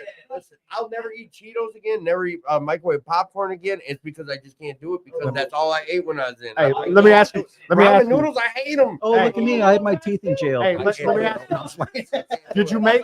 Hold on. Come on. Did you make the dumplings out of the Thai noodles? My man, he already know. Nobody knows about that. You Come make on. the Thai rice Share soup about with it, the Dean. Come on. dumplings. Come on. Get over here. Only in recovery do you hear this shit. That's as far as you got it. Come on. You wet up the Thai noodles. Yep. And then you squish them down. See, I always put them under my mattress. Yeah, I did. I rolled them up in paper towels and put them under the mattress. He knows. Chop them up. Yeah. Fry your rice. Throw them on top of your rice. And then hold on. After you cook down the meat and you get the oil and you pour it on your rice and everything, you cook the meat over the dumpling. Listen, these dudes are gonna start a food truck, just inmate food only, like that, bro. Because I know at least 30 people that would show up weekly, and be like, "Oh yeah, no, give me that." Order that. I need that one. Bussin'. That dude. That dude. Yeah. Yep. Yeah, you're right. Using your eyes tonight. My wife's been listening to this. She's shaking her head right now. Like, why did I marry All this right, dude? Josh, these guys fantasizing. When did you realize you were powerless? I was 30 days in at CRC Christ Recovery Center, and they said, write your life story chronologically, 0 to 5, 5 to 10, 10 to 50, blah, blah, blah. And I wrote it, and I got to 15, and I was like, holy shit, like I've been addicted to something this whole time, right? And then the unmanageability part was, I was 9 months in, or no, I was 90 days in. I was 90 days in the treatment center. I was on the phone with my ex, and she had said something, and I was like, you know what? I swear to God. And I'm smacking the phone on this railing. I'm like, stupid. And I hang up the phone, and I'm like, and I'm like, wait a second. I'm sober, and I'm ready to. I'm homicidal. I don't have any drugs in my system, so it's not the meth. mentally, emotionally, physically, and spiritually, I'm done. I got nothing. What do I do? And then someone said, well, that's crazy because there is a solution. And I was like, nah, do I have to do work? Do I have to do work? Yeah. That's what it comes down to. So yeah, it did not take long after that I was like, I need to do these steps. I don't care. And the good thing is I didn't have old ideas about the steps. I'd never done them. So I had no idea what a 4-step and I didn't know what a 5th step was going to be like. And thank you, Rick, because you're officially, he's an accomplice to some crimes right now. So if he ever says anything, I'm taking him down with me. No, I'm just kidding. Right? He does. But some of the things, There's no statute of limitations on some of your shit, Rick. Yeah. But the things he said to me when I did this stuff, man, it was like, of course you did. Yeah. You were a kid. Of course you did. You were an addict. Of course you Yeah, did. You were I mean, it helped save my life too. stupid. Inadvertently. And Yeah. look, I will pedestal him through my own eyes, but it is what it is. And like we've shared about it, this is a man that I've yet to meet many people that really I've yet to make. I'm sure it affects him on some level, but nothing got to him. Nothing. Wait, we got curfews. We'll be we're on about wrapping up right now. What? 10? It's 10. Oh, it's 10. Oh, my curfew. Your Then we curfew's gotta- 10? Past yeah. 10. You want me to call them? Yeah. What house are you See, Yeah, bro, we gotta why don't one of you guys go out there and handle it? Like make calls. yeah, Angel, you One want of to you go guys with hop them? out and just handle it. Because we'll start rapping though. I was just about to get My to the fault. point where- No, you why don't you get him? Yeah, that's what. Come hop in the seat for just a minute, and then you guys got to deal with that responsibility stuff. Adulting. Adulting. My bad. I usually ask that stuff. Yeah. Yeah. My man just caught me, bro. Where's all my And- phones in there? What time we got official? Oh, dude, bro, it was like All right. Me. Oh, that's horrible, bro. Who are you, young man? All right. Hey, hang on, guys. Hang on. We got someone new coming to the show. Who are you, young man? I'm an addict. Angelo is my problem. Angelo? Absolutely. Angelo, they call me Low. Welcome to the Yeah, show, he Lo. calls me Low, so that's my cousin. All I right, can't Lo. take it, yeah. First question for you. Yes, sir. What's the biggest hurdles for you right now? The biggest hurdles is keeping it 100. Keeping honest. Keeping it 100. Me and John were talking about that earlier. I was coming there to see Angel, and then didn't even know this man was here, and then ended up having a whole just feel about for one God, and it broke off to it went into that. I feel obligated to this man. Angel has lifted me up so much that if it was up to me and my own device, I'll just kill myself, right? Get high and just keep going, right? But I feel so obligated to want to keep this thing going because this dude is doing so much shit for me, this, that, and the third, right? And I get that, but and then John hit me with, well, you having to, we talked about me having to call my sponsor every day, right? But at the end of the day, I'm just putting my faith in a man. Is that what's going on? Nah, we don't do that. No. That's not what's so. It's all about that. Just today, that was called a pop experience, and that's the sound your ass makes when you take your head out of it. So, It happens. on a side note, I'm gonna tell you right now, he's Yeah. gonna fit in perfectly with us. on a Thank side you, note, bro. like Appreciate I that. know he brought up Appreciate that. some self-harm stuff. Like if you're out there struggling with anything like those type of thoughts, suicidal thoughts, Man. any self-harm, like Yeah. I put a hotline up there, like please utilize that or please reach out if you got those type Yeah. of thoughts. Like you heard, like get connected with Just Hope. And remember, like Angel's just showing you some stuff. You're doing Yeah, some man. work. Don't Yeah. forget to give yourself a little bit of credit when Yeah, I you're, appreciate when you're that. putting work in. Yeah, I Like, appreciate that. You know what Yeah. I'm saying? Decision every day Yeah. not to get Like, I out. can Absolutely. only It's the drag First you to the Amendment. water, bro. I can't make you sit in it. Yeah. You know what I'm saying? Yeah, and then the proof is in the pudding. It is the work is coming because after 14 months, having some decent time in me belt, was down in Tennessee City, fucking around, and then, and then it happened again where a relapse of 12 hours. No, I need to walk my sorry yellow ass back into detox, man, and just because, not because I know Angel and Just Hope is there, and they're like the gentleman, like Josh is saying, that some of that shit comes out their pocket, bro. But the proof is in the pudding, and for some reason, I felt I had to drag my sorry yellow ass But to that's the detox. thing, Where I've you- never been. You did. You drank. You Yeah. drunk Yeah, yourself. But the whole time I was like, Angel's fucking following me, bro. He's telling me. Yeah, I know it's my fucker. I know he's back there, bro. And I get there, and the first AA meeting is with this chick. He's like, oh, you know Angel? Oh my God. So Yes, bro. By the way, That's just by the way, she delivered your just how they- message. Oh, that's Yeah. what's up. She And did. I got your Because the message. anonymity was broke. I was like, Ah, tell that mom I'm here. Yeah. And she did. I want some credit. Yeah, no, Yeah. she did because Yeah. she volunteers on Mondays. That's and she what's came up. in. She's like, I got a message for Angel. It's just a detox, and I was like, I bet you it's from Lowe's. She goes, Damn, bro. How'd you Yeah. know? Yeah. Right? yeah. So that's the Yeah, part. bro. That's the part that nobody gets to see, unfortunately, Right, right? bro. Is this is what you don't like? Maybe you don't know this. Angel, you calling Angel from the come encampment? on. Angel called me and was like, dude, guess what? Got me one. Got one, bro. He decided he made a decision to change his life right now, bro. What do we do? Yeah, we got him, right? That's And then, it. You and then shared I'm about it talking to earlier. Josh. That's that high. And guess what? And then all of a sudden, I'm Heart. excited, right? I'm at work, 15-hour day, miserable day. And Angel calls me and says, we got one, bro. And guess So what? there's Yeah. that And then triple you effect. left me a message, bro. I'm at work again, and I hear the message. My boy says, hey, man, I don't know. I got your number. I don't know how to get a hold of Angel. I ain't got no phone, bro, but I just want you guys to know I'm doing good. Bro, you don't understand how much that got me through that day. That day was a brutal day. I just got denied a promotion. I just got denied a raise. I'm ready to drive my forklift into somebody's house. And I get this phone call, bro, and forget it all, man. Forget my job.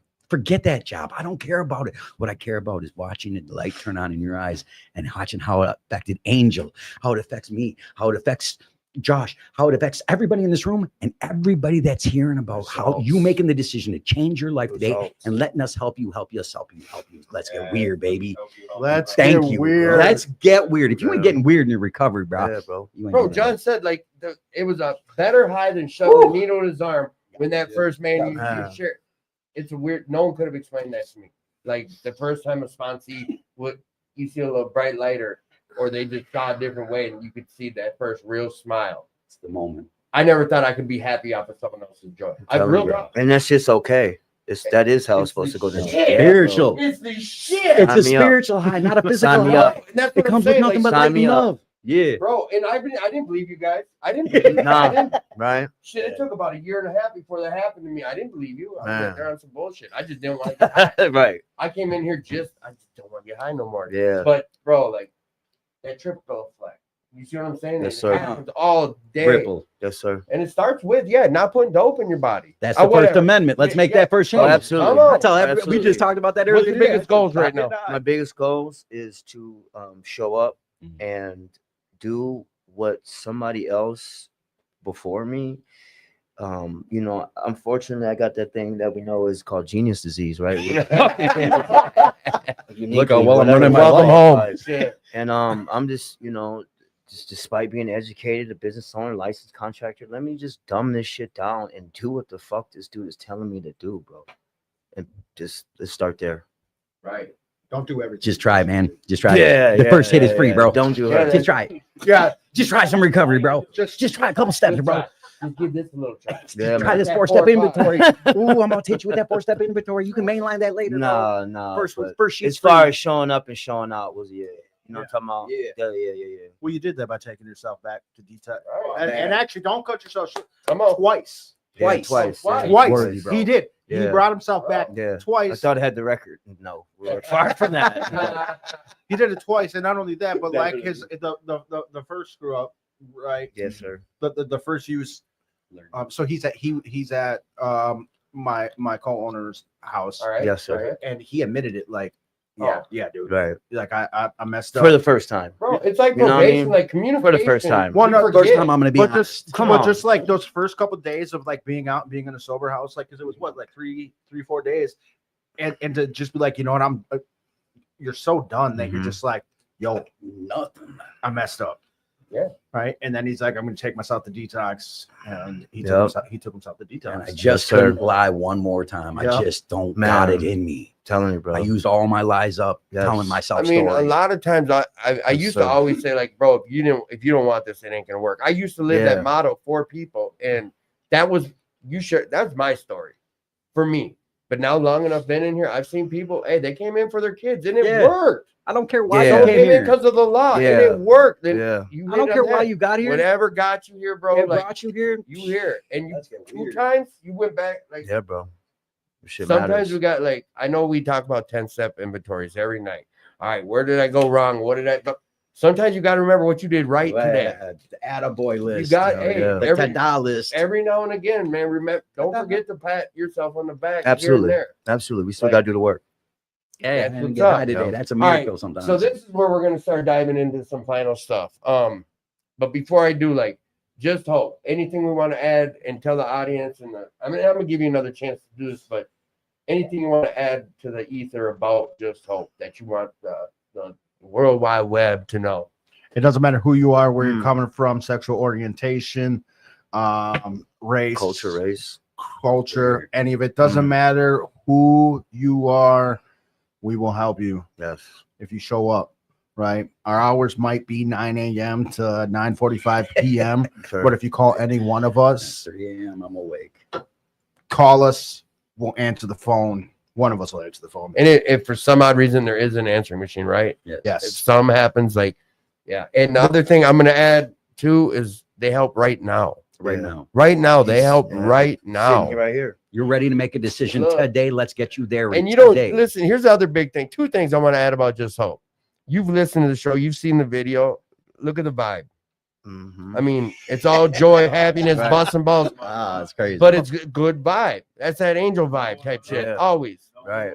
Even the counselor. Nobody will know. The counselor. Nobody will Even know. the counselor at Detox knew he was.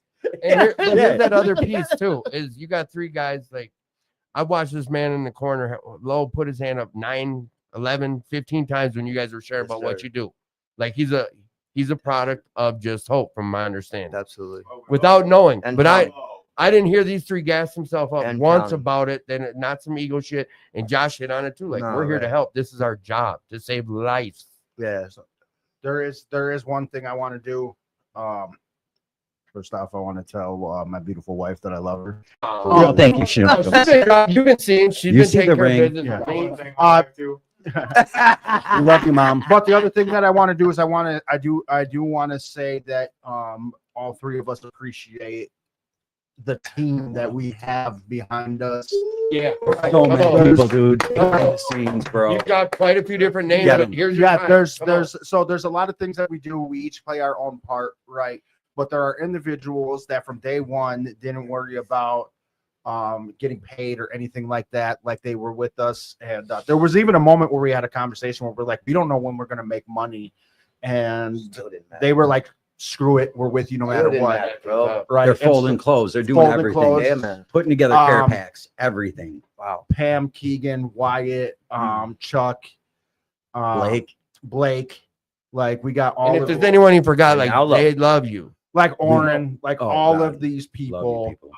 Like we love you, The the outreach outreach teams, the people that All come of and us. volunteer to help make this happen. Because we nurses. don't do it on our own, right? We got nurses Yeah, that that's what yeah, you bro. shared about. yeah, we got nurses that volunteer that come down that will do Wound wound care in the encampments. We Yeah. appreciate every single Yeah. one of you, and not only do we appreciate you, but there are people in those encampments that appreciate the stuff No that we bring judgment, down bro. there. So I'm curious, did Right. that girl ever reach out to you guys? She was piping up about being a nurse last time. It was like, I want to come volunteer and help out. Oh yeah, yes. Yeah. Junior. That's what's up. Your, Yeah, we got Junior. Oh. I thought it was Junior's wife. No, Junior's wife Taylor. had already. They're all helping. Everybody's. It's all Wow. We got, hands on well, deck. we got probably Right. about 5 or 6 nurses that will kind of Damn. rotate and come and help. Damn. Right.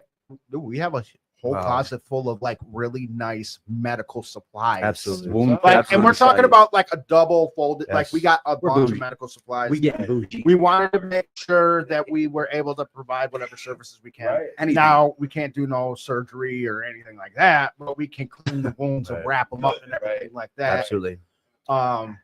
But yeah, our whole entire team that we have behind us, and even the people that anonymously donate, like we appreciate everything, right? And It's working. yeah, Thank you. and not only the Yeah, people yeah. that like that remind us on the constant that like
He's like, how much All money right. you got this week? I'm We're like, gonna lose the show, and then it'll pop right back on. You got it up? Yeah. I didn't think you could get it up. oh, bro, see, you lobbed it up. I was gonna swing at it and I didn't, so I'm proud of you for doing it. Good job. All right, tell me, did it black out and come back? Is it blacked out? Are we back on? You can hear us? Yeah. You can hear me? Yeah. Loud and clear, live and direct. Well then, Josh, what's your favorite number? Not give me a number 1 through 100. 72. 72. What is your favorite TV show? The Office. The Office. Bro, I love The Office. The White's a nut. Dude, that's the one show that I could watch from You ever beginning seen to the British Office? No, What I it was? haven't. Have you heard about it? Yeah. I've never I've seen heard it the either, Phone Office. but I've heard like that's where this came from. It did, but I could. That's the one show that I could watch over and over. That and Parks and Rec. See, I'm a 2.5 Oh, Men really? and The Office. I'm on both those. So what you're saying is you guys got time in your recovery to watch TV. That's a cool story, bro. Bro, I just stay up What's that too like? late. No, I'm just playing. I'm gonna tell you right now. You guys wonder how I get all these things done? I don't. I'm a Sleep is- vampire, bro. Yeah. Sleep is for the weak and dead. That's what I You like. sleep when you die. John, pick a number 1 through 100. 44. 44. Bye I'll say it out. like that. If you don't say 40. The zombie apocalypse is coming. Who do you want with you? Ooh, Angel's a gangster. I know he is. Like, bro, like if you knew anything about Angel's story, that dude had a 12 gauge strap to his chest. And okay, so you guys want to hear something crazy? Yeah. One day we're out, me and my cousin at this trap house, and it's just loses her stuff. And this car pulls up and they're helping us look for it, right? And I see this dude get out of the car and I'm like, oh man, I don't want to have to fight this dude, right? It was Angel. See him in an alley on while we're both getting high. Thank God we didn't talk to each other, because if we had, it would have been all over. But Angel is because I know he's always got my back. So yeah, That's your ride I or need die. Angel. Yeah. That's my dude. Day one. Pick a number. 2. Come on. Josh is offended. 9. If you were an ice cream flavor, what would your flavor be? They don't make a fry bed flavor. What about Oh no, man. come on. That's a tough one. No, it's not. Strawberry, that's all right. Josh, 1 through 100. All right then. Let's go with 15. 15. Interesting thing about you that you dislike. That I dislike? Yeah. An interesting thing about you that you dislike. PG version. I instantly, my head started going, what do I Like, dislike? oh, right? I can't say that on there. Can't say that out loud. Can't say that out loud. Can't say that out loud. I'm drinking Believe it or not, nothing really. Like if I could think about like interesting things about me that I don't like. That he's a Green Bay fan. That's Yeah. the There you number one go. thing, bro. There you go. Yeah. Oh, he doesn't dislike it. That's the problem. Yeah. He's proud. We do. No, I'm just playing. I'm just playing, bro. You know I love you. All right, pick another I'm number. gonna slap you when I leave. 27. 27. No, it stuck in my head. If you could instantly be an expert in any subject, what would that subject be? Ooh.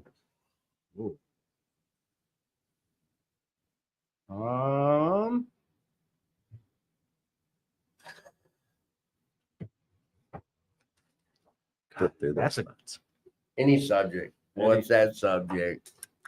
That's a good one. I Right? think psychology. I was on some psychology or theology, one or the other. Theology. I just Oh, can't. yeah. I can't read the whole. You Oh, gotta know what the behind it. yeah, it's called the Bible. Oh, got him. Drop the mic. The I, biggest. that's an ever long back and forth one. Bro, I would never go. I just do that to be a bitch. All right, John. Number 99. What do you got for 99. All right. If you had to teach a class on one thing, Stop. what would you You teach? just stop right there. It would be the 4-step inventory process that Rick Bowman taught me through Product of recovery. Arby. How can we get through this? How can I get you to some peace and serenity as fast as we can? Look at that. Fucking Yeah. heat What? rocks. Go ahead, say something. He gave me the look. What? Because Yeah. it's not gonna be PG. No, see. Josh, if you could have any superpower, what would it be?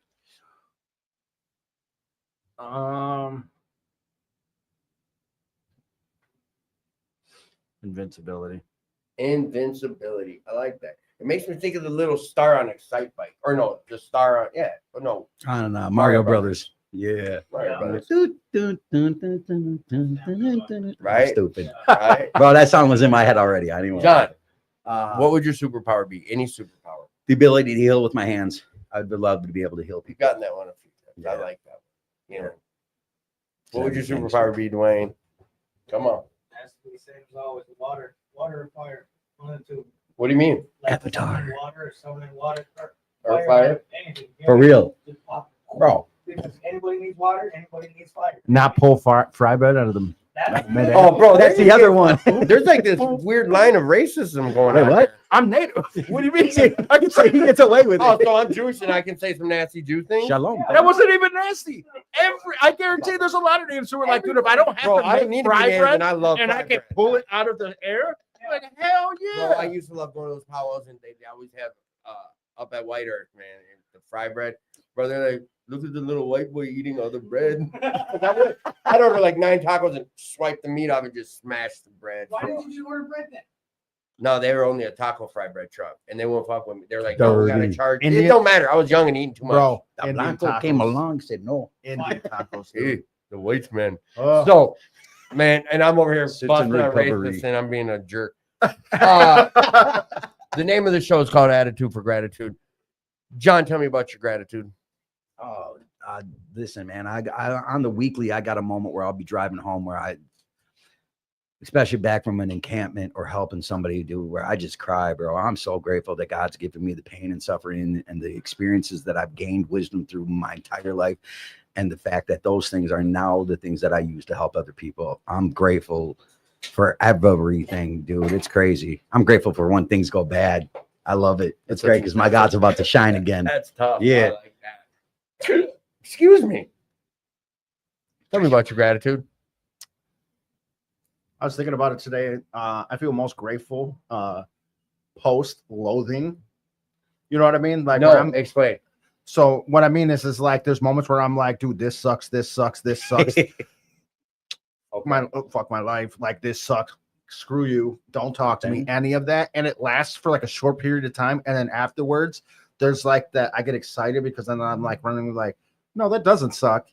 Right? Like, I got a wife at home. I got a kid. I got a roof over my head. Gratitude. I get to do what I was born and Crazy. destined to do of helping other people. Like, I have all these people around me. Like, if everything sucked and everything was as bad as I thought it was, I wouldn't have who I have, right? and I wouldn't have my higher power pushing and guiding. Like, I wouldn't have all these things. I think that's a gift that comes with like this recovery. I'd never been able to see what you just shared about. That's my story. What you're saying right there. It's like I'll go through something, not trauma, but something that it doesn't make me feel good. And right on the back of it, I can be like, wait a sec. Like, bro, first of all, I got a peace of mind. Like, my shit's clear. I'm not in psychosis. Like, and there's other shit where I always say it's like dark, but bro, I know of people that OD'd and ain't here that they loved life. They didn't want to Yeah. die. Yeah. Like, if I'm really in my shit and I can't be grateful that I'm sitting here right now, no matter how bad it gets, like, I'm alive and breathing, bro, I can be grateful for that. I feel like I'm scraping the bottom of the barrel when I talk that way, but bro, like, that's my gratitude. That's my gratitude. Dwayne, tell me about your gratitude. Gratitude is good, you know what I mean? Because You good, right? I ain't where I was. You know what I mean? I ain't in the feds. I ain't going back to the feds. You sure? Positive. That's my guy. That part, huh? No, for real. Come on. We used to get dog tags from RCCS, right? They used to bang them up, right? And then at the end of it, when you graduated, they give you dog tags with your name and the date that you graduated, and you got to pick a quote in the back. And mine was, "I'm not in prison anymore." Yeah. Because I always, when things would get super bad, I'd remind myself, "You're not in prison, though." Yeah. I didn't get what I deserve. I don't deserve what I got. And I'm not in prison. I'm winning, baby. Wait, I'm broke and I don't have money in my pocket, but I'm not in prison. Right? Not stuck behind a door. Right. I'm not waiting for someone to call. Yeah. I can walk. Wait, Right. wait. I could get a job. I might be Yeah, making that door. $10 an hour, but I could get a job But and I get- go buy some get to, things. right. I can get walk to my own fridge. Yeah. I don't Stop have playing, to. I don't right? have to make sure that Right. everything fits in 2 bins. Yeah. Like, what do you mean? My guy Dustin, he's really good about sharing about, like, bro, if you can't be in your gratitude, like, what are What are you here? doing? What are we doing here? Yeah. You're not doing recovery right if It's you're not able to, something. And, like, or at least find your way back to your gratitude. Because I'm pretty sure there. that like there's moments that everybody has where Of they're course. like, oh, dude. yes. But like, Yeah. if you don't have that ability to bring yourself back to that gratitude, you're doing recovery. Yeah, I'm feel for you. I think that was something that changed like early on in recovery, like the things that bad happened. All of a sudden it was like, all right, well, wait a second. Like God came through, my higher power came through on this one. Maybe he'll come through again, right? And then the more things that went horribly wrong, I mean, horribly wrong, homelessness, car breaking down, I'm mad, ready to punch the steering wheel. And then it like 2 seconds and I'm like, wait a second, watch what he does this time, right? Say my God can't do something. I dare you. Because then all of a sudden, right after that, another thing would just line up and things would just work out. It's like show me Built your faith, or baby. show me how big your problems are. I'll show you how big Big my God is. Yeah. Amen, bro. Shit like I that. dare you. So all right, we're gonna wrap. One last thing that you both want to share about with Just Hope that you want to leave the world with. Go ahead. It's on YouTube. There's a moment when that anybody that does donate anything, time, money, thought, prayer, anything, I want you to know that in that moment, everything you're doing is having a ripple effect on a community that you might never have to see, never get to see, never been through. But there is so much love when we go into these encampments and we pull these guys out like low. The tears of joy that the man had tonight, we get to see that. And thank you from all of my heart and my spirit and my body and my mind. I thank you because we get to live that stuff every day. And without you, without the people behind the scenes helping us, the volunteers, the financial help, without that stuff, we don't get that. And I'm just grateful. Well, I get it no matter what, because I do this stuff for free, but no matter what, I do it everywhere. But the financial makes that impact so much bigger than just this recovery community, because it's beautiful. We're in the rooms, we're in AA, and we're in the rooms and everybody's helpful and everybody's loving. But to change it in the community, so anything you do to help Just Hope in any way, shape, or form is changing our entire community. And it's, man, I can't thank anybody enough for that. So I love you. Thank you all. Josh? I guess the last thing that I want to say is this is a call to action to other people for Just Hope. At the beginning of my recovery, there was a lot of talk that I was like, I'm going to do this and I'm going to do that. And or I'd see other people doing it and I'm like, I want to get involved, but I wouldn't do anything. Right. No skin in the game. It was easy for me to sit back and complain about all these other things and you know what I mean? And things aren't changing and this ain't going this way. And we made the decision to get up and get in the game and start making a difference in people's lives and taking action. And trust me, there's nights I go home that I'm super tired, And so what I'm saying is like, for anybody who's sitting out there, thinking like, hey, I really want to make a difference and I really want to do these things, and I really want to, help people and make a change in somebody's life, get up, get out your house, give us a call, come volunteer. If you're somebody who needs help, like, do it. Like, take action and we'll help you and we'll walk with you every step of the way, hand in hand. The other thing is there's nothing that you guys could do or say that's going to cause us to say no, right? For us to turn our back. That's not what we're about. Our higher power didn't turn their back on us. We're walking miracles, and we are now the conduits to do the same thing for other individuals that need that exact same care, love, and concern. One last thing, and I forgot to ask this. Where do you want to see Just Hope in 10 years? You know where I'm going. So I guess I'm the one who has the blueprint. Mm-hmm. You know what I mean? Like, so where I want to see is us, with 24/7 drop-in center, a bigger drop-in center, for individuals to come. That way we can have people available at times of crisis or anytime. The other thing is that while applying for grants, Essentia Health up in Carver County was like, when you decide that you guys want to come up here, we will we'll give you the money to build out another place. And so we want to have one up there. And my next goal is to open up a kitchen for individuals that need food and stuff like that. Not only that, but for individuals re-entering the workforce, and that don't really have any money, they can stop by, get a lunch for work and everything like that, or eat before they got to go to their job. That way they have something to eat throughout the day. So like that's our next step. And we'll use the kitchen to hire individuals that are in recovery or coming out of incarceration so that they have a job when they come out. So Yeah. that's where I want to be at. The kitchen's going to be a little bit more red tape, a little bit harder work, stuff like that. But yeah, we want to grow. I We gave want you 10 years. Yeah. That's a Yeah, lot. 10 You- years you'll get it worth. figured out Yeah. way before that. we yeah, we want to make an impact. We want to be known, and well, 10 years if you think about it, if you're doing it the right way, you know what I really mean? big. Making The sure. red tape big, and big. the eyes that Yes. dot. And these guys will tell you I drive them because, and I know that there's probably people who are like, dude, he's hard, and it's because like I want to make sure that we're buttoned up Right, no you matter gotta what. be in this. There's no way that I A lot want of eyes. anybody to ever get a chance to come back to audit us, to look at our billing, to look at any of it and be like, why is this here? What is this discrepancy? You need to nope. You do it right from day one, and that's the program Yeah. we get to live too. Yeah, and so expanding and then opening up a kitchen, I could see that taking maybe even a little bit over more than 10 years because I want to make sure that we're Done doing it right.